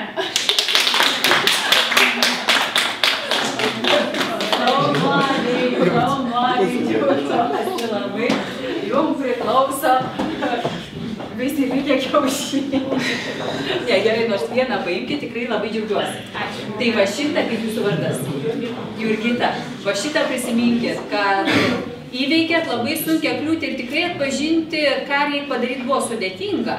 Nes yra berniukas, o ką galiu žinot, gal sugalvoju pabučiuoti tą berniuką, ar ne? O čia jau iškart suprato, kad reikia nuimti, o kas pasufleravo, kad nuimti tą kepuriuką? Tiesiog nežinau automatiškai, nes iš tikrųjų turėjo kažką daryti, visi sakė, kad kažkur arti, kaip ir su žmogum susiję. Direktorius liepė vaikščioti mokyklai be kazirikiukų ir ačiū labai, Jurgita, tikrai labai malonu, pasisekė. Mums vadinasi, komanda buvo pakankamai gera. Taigi šita schema, kada buvo lengviau? Žinoma, turbūt tada, kada buvo palaikymas. Ir, na, tarkim, paaugliai pakankamai gerai save vertina. Žiūrėkit, ar ne? Jeigu paaugliai gerai save vertina, o tėvai sako, tu esi tinginys, kokios reakcijos sulaukia iš mūsų? Neapykantos. Tai ką tu neįvertini, nu gerai, dvejetas ten iš fizikos, bet ar tu matai, kad regbis čia va jėga, aš jau čia čempionas ar dar kažkas tokio, taip? Lygiai taip pat, ar ne? Mergaitė sako, va, čia aš tokia graži, protinga ir taip toliau. O vaikinas, žiūrėkit, kaip pirmoji klasė, aš nesuprasdavau, pirmoji klasė vaikinai ką daro? Tampo mergaitėm už kasų. Ir aš buvau iš tų, kur manęs visi bijojo. Ir tik paskiau supratau, kad reiškėsi, tai buvo jų noras atkreipti dėmesį ir taip toliau. Tai vat, galit, užuot tikėjęsi gero dėmesio, galim sulaukti neapykantos. Labai šaunu, kada mes patenkam į šitą ketvertuką. Jeigu mes gerai save vertinam ir primenu, kad jeigu tu gerai pozityviai save vertini, tau nereikia gerti vitamino C, tavo imuninė sistema stipri vien todėl, kad tu esi stiprus iš vidaus. Ir dar šauniau, kada mes turim stiprų palaikymą iš kitų, tau pasiseks, tau pavyks. Bet jeigu mūsų nepalaiko, dabar žiūrėkite, ne? Tu save vertini prastai ir tave atstumia, kokią emociją išgyvenam, baimę, O baimės, žiūrėkit, baimės didelės akis ir baimės ilgos kojos. Baimė susiaurina mūsų mąstymą. Ai, nu Petriukas tai čia jisai gražiai padarys, aš tai jau čia ne, nu kur jau čia. Ir gaunasi taip, kad žmogus neveikia, nieko nedaro, aplinkui mato labai daug aktyviai veikiančius ir jaučiasi labai nelaimingas. O veikiantis žmogus yra laimingas žmogus. Tai jūs galite būti vienas iš tų žmonių, kuris galite jam pagelbėti, tai pakviesti į vakarėlį dar kažkur, kad jisai palengva, o jeigu mes atsirandam tokioj vietoj, niekur nenorim eiti, išėjom kažkur ir apdovanokim save, kad ir saldainį. Žiūrėkit šitą pusę. Tu žemai save vertini, tu tapai be kojos, ar gal kažkokie dalykai atsitiko ir visi tau sako, Dieve, koks tu vargšelis. Atrodytų gerai, visi mane palaiko, bet kas atsiranda? Jeigu man pasako, kad aš esu vargšelė, aš tuo patikiu ir atsiranda savigrauža. Kokia aš vargšelė? Nu, čia, o savigrauža atima energiją, kuri gali būti skirta pozityviai veiklai. Tai jeigu jūs nors kartą pajausit, kad jūs pradedat save gailėtis, iškart sustabdot. Dėl ko? Dėl to, kad jūs nepasieksit savo tikslų. Žiūrėkit, todėl tą ratuką apibrėžiau, ar ne? Automatiškai. Jūs galite draugus rinktis. Tiesa? Jeigu matot, kad bendraujant su tuo žmogum tau yra labai sunku ir energijos tu netenki, vadinasi tavo teisė pasirinkti tai, kas tau labiau tinka ir patinka. Dabar vėlgi pasižiūrėjom, kad labai daug kas priklauso nuo mūsų pačių stiprybės, o dabar jūs turit rašiklį. Ar ne? Turim rašiklius. Empatija, nepasakiau. Empatija sugebėjimas įlįsti kito žmogaus kailį ir pajausti, ką tas žmogus jaučia. Mergaitės turi stipresnį empatiją, berniukam gal truputėlį yra sudėtingiau. Bet įsivaizduokit, ar ne? Žiūrėkit, žmogus piktas. Kaip mes reaguojam? Piktas žmogus, tu čia toks negražus visoks koks. Bet jeigu mes žinom, kad jisai serga onkologinė liga, empatija, įlendam į to žmogaus kailį, mes suprantam, ar ne, kad žmogus gavo dvelį, ar ne? Nu, tai vėlgi įlendam, ką mes galim jam padėti. Dėmesio, vėl. Pati geriausia pozicija kokia iš visų? Taip, čia žalias. Visą laiką ją naudokitės. Visada. Gerai, kada mes gimstam iš prigimties tokie. Bet, tarkim, jūs būsimi tėtukai. Jeigu jūs norėsit, kad jūsų vaikas būtų labai geras, jūs galite sakyti, kad va, kaip aš buvau Saulėtekio gimnazistas, tai aš čia toks ir kitoks, o tu tai čia nieko. Ir tada tas vaikas gali užaugti toks, kad ai, čia visi kiti tai tokie ypatingi, o aš tai jau čia toks niekas. Ne, jau paskui vėl blogai. Baisiausia, kada sutinka būtų tokie nigalistai. Pasaulis blogas, vien tik tai tie, gyvenimas neturi prasmės. Ne? Toliau einam, čia jau ta žodinė kalba, ką aš sakiau. O paskaitą neturėjau baigtas? Labai nenoriu, kad baigtųsi, nes noriu dar žaidimų padaryti. Jūs su jais pažaiskit žmonės. O jūs dar ateisit, gerai. O šiaip tai orlaivių gamyklą norėjom atidaryti, bet ko labai jau norėjau, kad jūs pagelbėtumėt man. Reikia. Gerai. Jeigu ką, taškukų dar turime. Gerai. Aš irgi vieną leisiu savo suvalgyti. Kaip minėjau, kūno kalba ir verbalinė kalba. Draugiškas žvilgsnis. Vėlgi pagal naujus tyrimus, kad žiūrėti žmogui tiesiai į akis vis vien yra labiau rekomenduotina. Atrodytų nepatogu, geriau į tą trečią akį ir taip toliau, dalykinis žvilgsnis. Bet yra nustatyta, kad vėlgi tiesiai žiūrėti į akis yra kur kas geriau. Čia va dalykinis žvilgsnis. Jeigu jūs kalbėsit auditorijai, vėlgi gali fokusuoti tą dalykinį žvilgsnį. Matot lėliukės? Vienur yra plačios, kitur siauros. Kokios yra malonesnės? Plačios. O kada pasidaro plačios, į kokią auditoriją įėjus, kur labai daug šviesos, ar kur yra prieblanda? Kur prieblanda? Todėl, kad geriau matyčiau, reikia man tas akis praplėsti. Jeigu žmogus gerai nusiteikęs, jeigu yra įsimylėjęs, jo lėliukės automatiškai prasiplečia. Bet jeigu žmogus supykęs, nenori matyti tos bjaurybės ir gaunasi taip, kad pasidaro gyvatės akys. Taigi, dėl šviesos gali nepavykti dėrybos, jeigu ten per daug to šviesos. Todėl italai labai mėgsta verslo dalykinius pokalbius vesti būtent restoranuose, kavinėse, kur yra tam tikra prieblanda. Nes tada atsiranda toks, atrodo, tu mane myli, aš tavim galiu labiau pasitikėti ir taip toliau. Rankos paspaudimas visą laiką lygiavertis, mes jau šiek tiek kalbėjom, ar ne? Pabandysim praktiškai tai padaryti. Jau minėjom, kad reikia šiek tiek sulenkti ir tie mūsų bokšteliai. Atkreipė dėmesį, kad politikai labai mėgsta. Kaip aš čia atrodau? Protingesnė tokia galbūt, ar ne, kur čia va taip pripratęs kalbėti atvirais delnais. Tai jeigu jūs labai jaudinatės, neturit kur dėti rankų, egzaminus laikysit, galit bandyti tuos bokštelius dėlioti. Aš tai jau prie jų pripratau. Pagal Alaną Pizą jisai stebėjo žmonės ir pastebėjo, kad vadovai tiesiog nesąmoningai dėlioja tuos pirštelius. O Džeimso Langės dėsnį žino. Jeigu mes turim tokią kūno laikyseną, automatiškai mes jaučiamės kaip vadovai. Tai būtent ta laikysena gali įtakoti jūsų didesnį pasitikėjimą savimi. Kartais net ir juokinga matyti, kad visi tuos bokštelius dėlioja. Kita vertus, mes šiek tiek pamasažuojam savo receptorius. Ar ne, mes vienas save patys palaikom tuo momentu, kada yra sunku. Bet jeigu jūs nueisit į biudžetinę įstaigą prašytis darbo pas direktorių ir sakysit, aš tai norėčiau aukštesnės algos. Jis pagalvos, kad gal jūs norit užimti jo vietą. Taip? Tai vadinasi, vėlgi žiūrint, Lietuvos darbdaviai mėgsta tuos, kurie daugiau linkčioja ir taip toliau. Amerikiečiai sakytų, kad pokalbis su būsimu darbdaviu ir su kandidatu yra lygiavertis. Aš geras ir tu geras. Būsimas pavaldinys turi teisę užduoti klausimą, kokios bus mano darbo sąlygos, ar aš turėsiu stalą, pasidomėti, ir tai yra normalu. Jeigu Lietuvoje jūs per daug pradėsit domėtis tą savo darbo vietą, kažko labai reikalauti, didelė tikimybė, kad priims negatyviai. Jeigu jūs parašysit savo elektroninius paštus, aš jums atsiųsiu vėlgi atskirą atmintinę, kaip kalbėti su būsimu darbdaviu. Tai yra, vėlgi buvau paminėjus, kad labai svarbu gerų darbų atmintinę savo surašyti.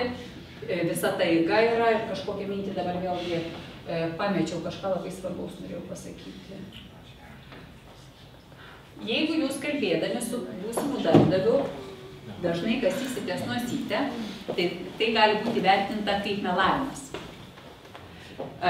Jeigu berniukas jums sakys, aš tave myliu, ir jūs sakysit, va, čia melo gestas ir aš netikiu tavim, tai vėlgi turit žinoti, kad žmogus, jeigu jisai meluoja, jaudinas, jam priteka daugiau kraujo į nosytę, jisai ją kasosi, bet lygiai taip pat, jeigu jisai jaudinasi prisipažindamas meilėje, lygiai taip pat jisai gali tą nosytę braukyti. Dabar galim su mokytojais gal susitarti, labai turiu daug visko ir turiu labai dar daug žaidimų ir visokių kitokių dalykų. Tai galim, nes dėmesys jisai 20 minučių fiksuojamas. Tai gal ateisit dar kartą.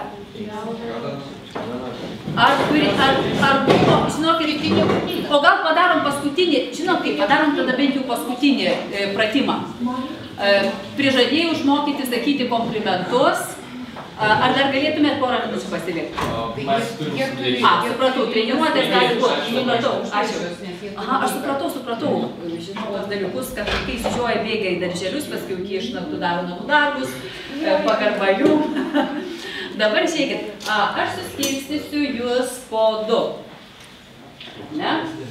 Tai pirmas, antras, pirmas, antras, pirmas, antras, pirmas, antras, pirmas, antras, pirmas, antras. Pirmas, antras, pirmas, antras, pirmas, antras, pirmas, antras. Labai reikia vienos poros. Nu labai. Kaip? Ai, paskaitą turit, supratau. Ačiū labai, kad atvykot. Tai dabar pabandykim pirmukai sustoti kaip laikrodukai ratu. O, galim šiaip, ar ne? Galim šiaip? Visur galim. Ar ne? Ir ten nevyksta kažkas tokio. Būkit geri dalyviai, ateikit čia. Čia gal labai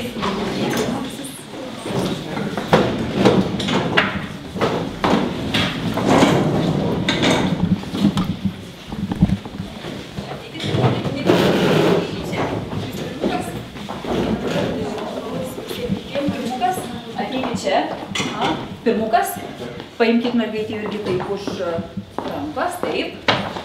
Mokytojas nepriskaičiavo. Net vien priskaičiavo. Aš neatsimenu, kokį numeriuką sakiau.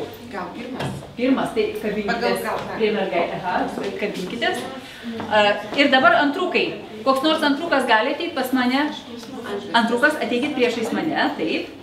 Tai dabar susikabinkit taip, ne? Tarkim, jūs prieš tai. Kas dar esat pirmukai? Dar pirmukai, kurie dar neprisijungia. Taip, eisim dabar apvalinkę. Jūs antrukas? Pirmukas ar antrukas? Duokit tada ranką, ateikit čia. Gerai, kabinkitės. Dar pirmukai kas yra? Antrukai stokit priešais.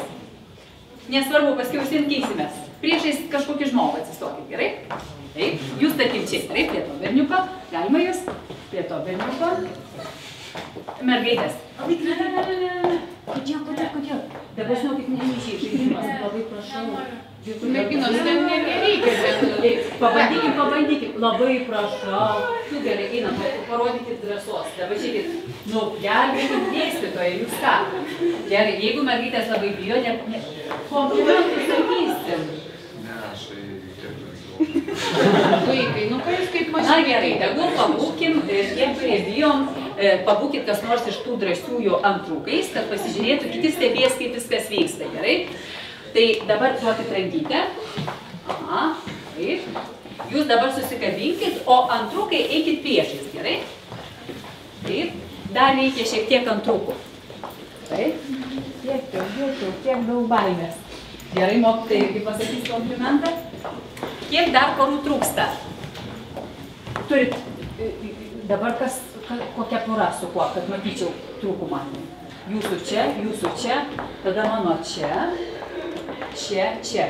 Žiūrėkit, lietuviai komplimentus kartais mėgsta sakyti taip, kaip pagal teoriją reikėtų sakyti kritiką. Žodžiu, kritika tarp dviejų pagirimo sluoksnių. Tai kritiką išsakom, iš pradžių pasakom, va, kaip jūs šiandien gražiai atrodot, bet truputėlį nusišnekėjot, bet vis vien mums ten viskas patiko. Nu, čia kritika būtų. Tai ką noriu pasakyti? Dabar sakysim tik pagirimą. Ką reiškia pagirimas? Turit sakyti tik tai kažką gero tam žmogui, ką jūs galvojate. Ir iš tiesų, jeigu jūs sakot komplimentą, tai kaip ir eksperimente mes čia žiūrėjom, pasakykit komplimentą čia ir dabar, o ne po metų. Kaip vieno miesto savivaldybėje vedžiau seminarą, vienas stiprus politikas sako, dabar rengiu kalėdinę popietę ir nieks nenori dalyvauti. O buvau labai puikiai Rasos šventės organizavęs per Joninės, visa žiniasklaida rašė, čia viskas tai buvo įdomu ir taip toliau, čia va moteris stengiasi, čia man padėjo. Žiniasklaida rašė ir klausiu, sakau, o jūs ten to moterim padėjot? Padėkojot? Sako, nepadėkojau. Sako, per kalėdas padėkosiu. Bet per tas kalėdas nesirado nei vienos moters, kuri norėtų jam padėti. Tai kadangi lietuviai nelabai turi didelio įpročio sakyti komplimentus, tai dabar yra proga pasakyti kažką gero ir kada mes sakom nuoširdžiai ir žiūrim žmogui tiesiai į akis. Kada aš pasakysiu keičiamės, tada pasisukam. Ir pirmukai tik tai klauso komplimentų. Antrukai tik tai kalba, paskui pasikeisim, gerai? Dabar gal ne visi turi poras, ar visi turi? Turi. Visi, ar ne? Šaunu. Labai dėkoju, kad atėjote į seminarą. Tai jūs, aš čia per daug garsiai kalbu, kiekvienas savo partneris. Labai buvo džiugu matyti, kad jūs atėjote į Vilniaus seminarą. Buvau pamaloninta tuo, kad mokat bendrauti su merginomis. Ir malonu todėl, kad Lietuvoje Mes turime pasikeisti per vieną. maža šeimų, maža vaikų. Tai turi labai daug vilties, kad Lietuvoje gims dar vienas šeimos tverinys ir turėsim dar daug mažų gražių vaikučių. Keičiamės. Keičiamės. Gerai, taip, dabar taip. Jūs sėda, jūs. Aha, čia dabar jau kitas komplimentas jums sakys. Labai dėkoju jums. Tai sako tikrai labai nuoširdžiai dėl to, kad jūs kaip ir tikėjausi kiekvieną žodį, ką norėjau pasakyti, įsidėjus į savo karjeros banką ir net nebėjau.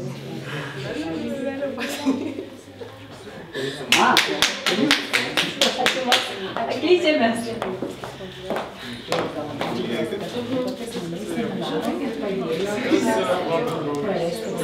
Labai jaudinuosi dėl jūsų ir labai apsidžiaugiu, kad jūs padarėte kažką geriausiai ir neturiu nei menkiausios abejonės, kad jums karjeroje tiek šeimas, tiek ieškoti darbo labai seksis.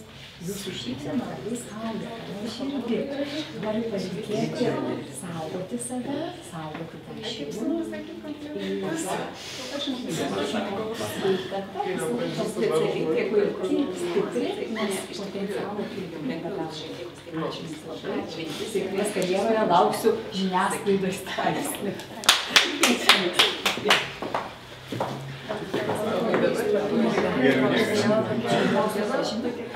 Labai noriu palinkėti.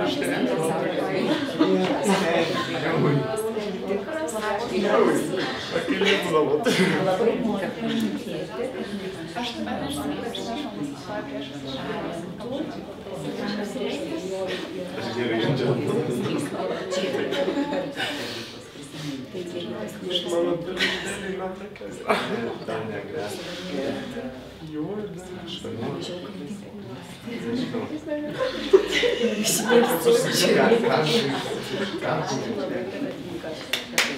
nežinau, ar pataikiau ar nepataikiau.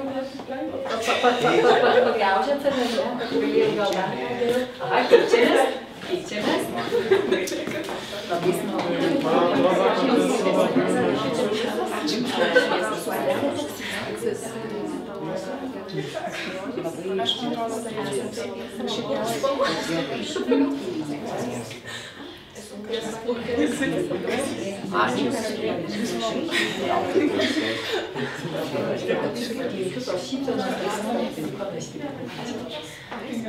Nu, keičiamės.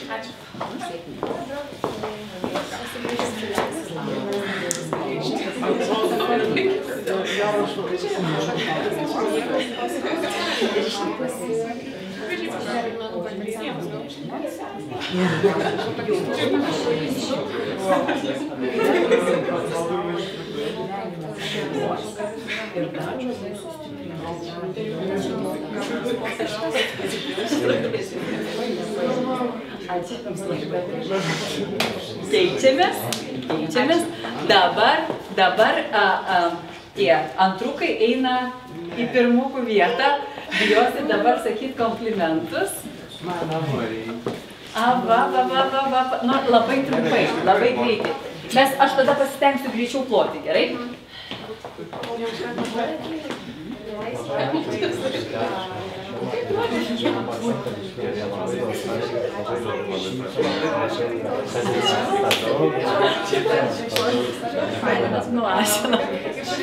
Keičiamės, sakėm labai greit, visi skuba, labai malonu, labai netim.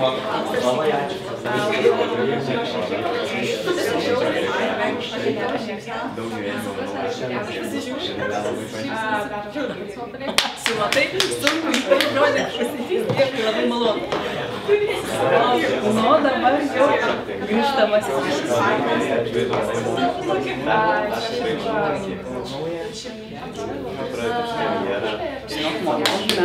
Ačiū. Dėkui. Keičiamės.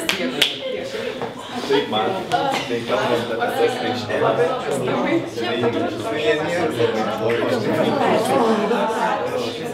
Čia, tuos didelius man paruošė. Gerai, ir aš kokį vieną gerą. Ačiū labai, dėkui. Keičiamės.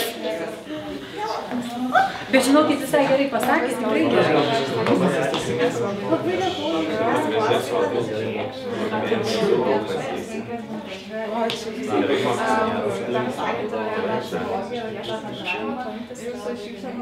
Labai dėkui. Ačiū labai. Man tai buvo labai svarbu, tikrai labai dėkoju. Lauksiu irgi laikraščiuose žinių, ar žurnalistiką, ar ką pasirinksit. Pas mokytoją, ne? Matematika. O. Čia biškai sukalbėjom, kažkaip eilės.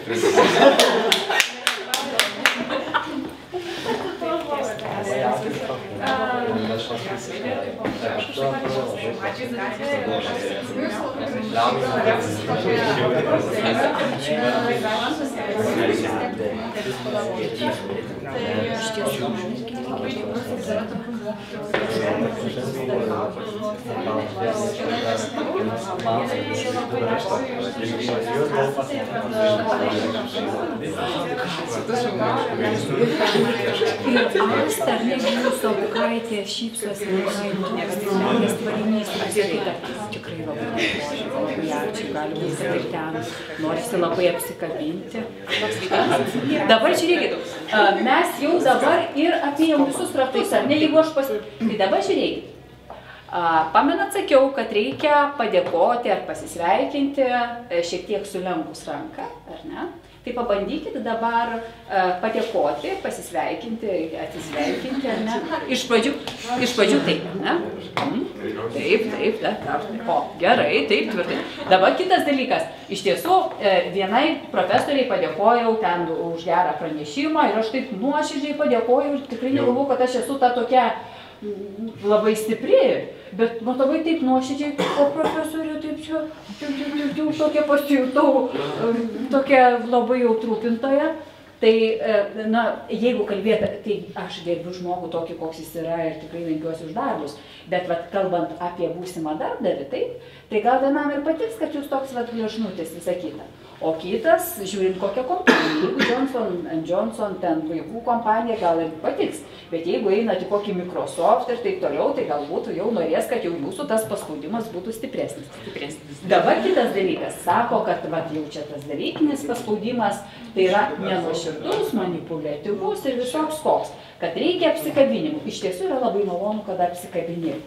Bet kitas dalykas, aš pati, kaip čia buvo toks startavo 12 metais projektas, ir susirinko krūvą nepažįstamų žmonių ir visi, labas, nei aš pažįstu nei ką, nes, ten tokia tradicija. Ir kažkaip susiūži toks, galvoju, kaip čia ir nepatogu tą kitą žmogų apkabinti, kažkaip taip. Tai jūs žiūrėkit pagal situaciją. Jeigu jūs, kokios ten tradicijos ir visa kita, bet iš tiesų, kada mes apsikabinam žmogų, mes galim pajausti tą jo tikrumą. Ir kalbant apie šeimos psichologiją, tai kuo daugiau jūs praleisit laiko, kartu bendrausit ir kiek įmanoma, vis vien reikalingas ir fizinis kontaktas, čia nebūtinai kažkoks intimus, bet jeigu jūs kažką pasakysit ir aš labai dėkoju tau už skanią sriubą ir tu prisiliesit, tas kontaktas tiesiog stiprina tą šeimą. Ir tos šeimos, kurios yra labai kūrybingos, nes, jeigu tu valgai Rafaelo saldainius, jie tau labai patinka, bet jeigu kiekvieną dieną jau paskiau ne taip. Reiškiasi, kiekviena diena turi būti vis kažkiek kitokia. Ir jeigu jūs vis kažkiek kitokie, jūs visą laiką būsit dėmesio centre, reiškiasi, kaip rodo reklamas, turi būti kažkas kito. Tai va, kaip mes kiekvieną dieną liktai tarsi tas pats, bet esam truputėlį kažkoks kitas. Tai va tiek mūsų ir dalykiniai ryšiai, atrodo, va dar vieną talentą turit, dar kitą talentą turit ir jūsų ta plėtra, jūsų asmeninės karjeros, jūsų draugų pažinčių ratas, jisai plečiasi. Ir labai šaunu, kad turit pakankamai gerą intuiciją, atsirinkti žmonės ir taip toliau. žinoma, nereikia užklijuoti etikečių, tai noriu palinkėti, kad savo tą draugą dabar apkabintumėt. Jeigu galite nuoširdžiai, tikrai labai dėkoju, labai galima dar vieną kartą, tikrai labai labai malonu, labai labai ačiū. Ačiū už gerą. Pasiplokėm,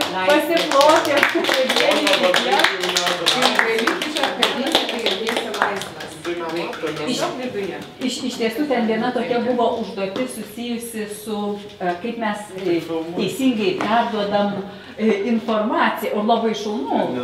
O tai ir rodo, kad žmonės turi, kokie jie yra, tokie ir esti, ir nebijo nei kamerą, nei nieko. Yra tokia užduotis. Reiškia, jūs tą padarysit, kadangi nespėjom namų darbam namuose. Arba ten kur nors klasiai. Susiglausit nugarom. Taip, ir vienas bus vadovas. Tarkim, jinai yra mano vadovė, jinai ant lapo popieriaus piešia kažką ir diktuoja, ką aš turiu piešti. Aš nematau, ką jinai piešia. Bet tikslas, kad mūsų piešiniai būtų kiek įmanoma dviniai. Vadinasi, nuo jos aiškumo priklausys, kaip aš dirbsiu. Ir priklausys nuo to, kaip aš atidžiai klausysiuos. Vienoj savivaldybėj juokėsi patys irgi jau rimti dideli žmonės, kad, sako, aš pasakiau, tu nupiešk stačiakampį, o pati savo piešiu kvadratą.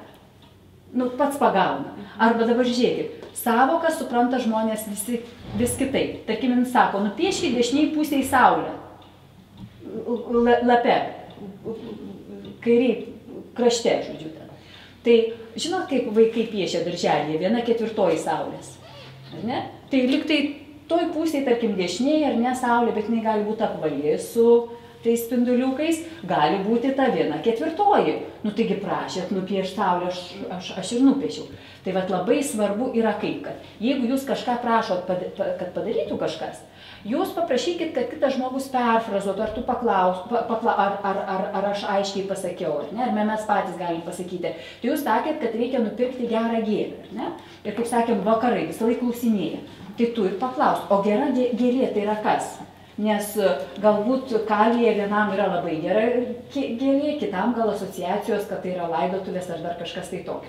Tai tikrai labai šaunu, kad žmogus turi ir kūno kalbą ir gali dar pasitikslinti užduodamas klausimus, nes mums atrodo, kad labai aiškiai viską pasakiau ir tai nereiškia, kad jūs blogas kalbėtojas. Nu, paprasčiausiai ausios yra kokios, ar ne? Žmogus supranta tik 40%, ką mes suprantam. Bet aš tikrai supratau, kad jūs įsinešat kur kas daugiau. Labai labai dėkoju, tikrai labai nuoširdžiai ir gal kada dar ten visokių kitokių žaidimų jaučiuosi šiek tiek, na, nespėjus visko padaryti, ką galėjau. Bet kiekybei, kokybei esmė. Bet iš tiesų tikrai dėkoju jums už tą kokybišką klausimą, nes dirbot virš to ir rodos, kad jūs, kaip sako menininkai užsienio, kad lietuviai kažkaip gyvena arba praeitim, arba ateitim. Dabartis tarsi iškrenta, bet esmė kokia, kad, nu, praeities jau nebepakeisi, ar ne, tu tik tai gali kažkokias ten prisiminti, ką tu gali patobulinti. Ateities irgi taip, bet visa esmė yra čia ir dabar. Ir aš tikrai labai didžiuojuosi jumis, kad jūs sugebėjote čia ir dabar prasmingai praleisti. Paleidžiu visus, pasiimkite ten kiaušinius, kokie dar yra. Dabar projektuoja ateitį. Pasiplokim savo ateitį. Ačiū labai.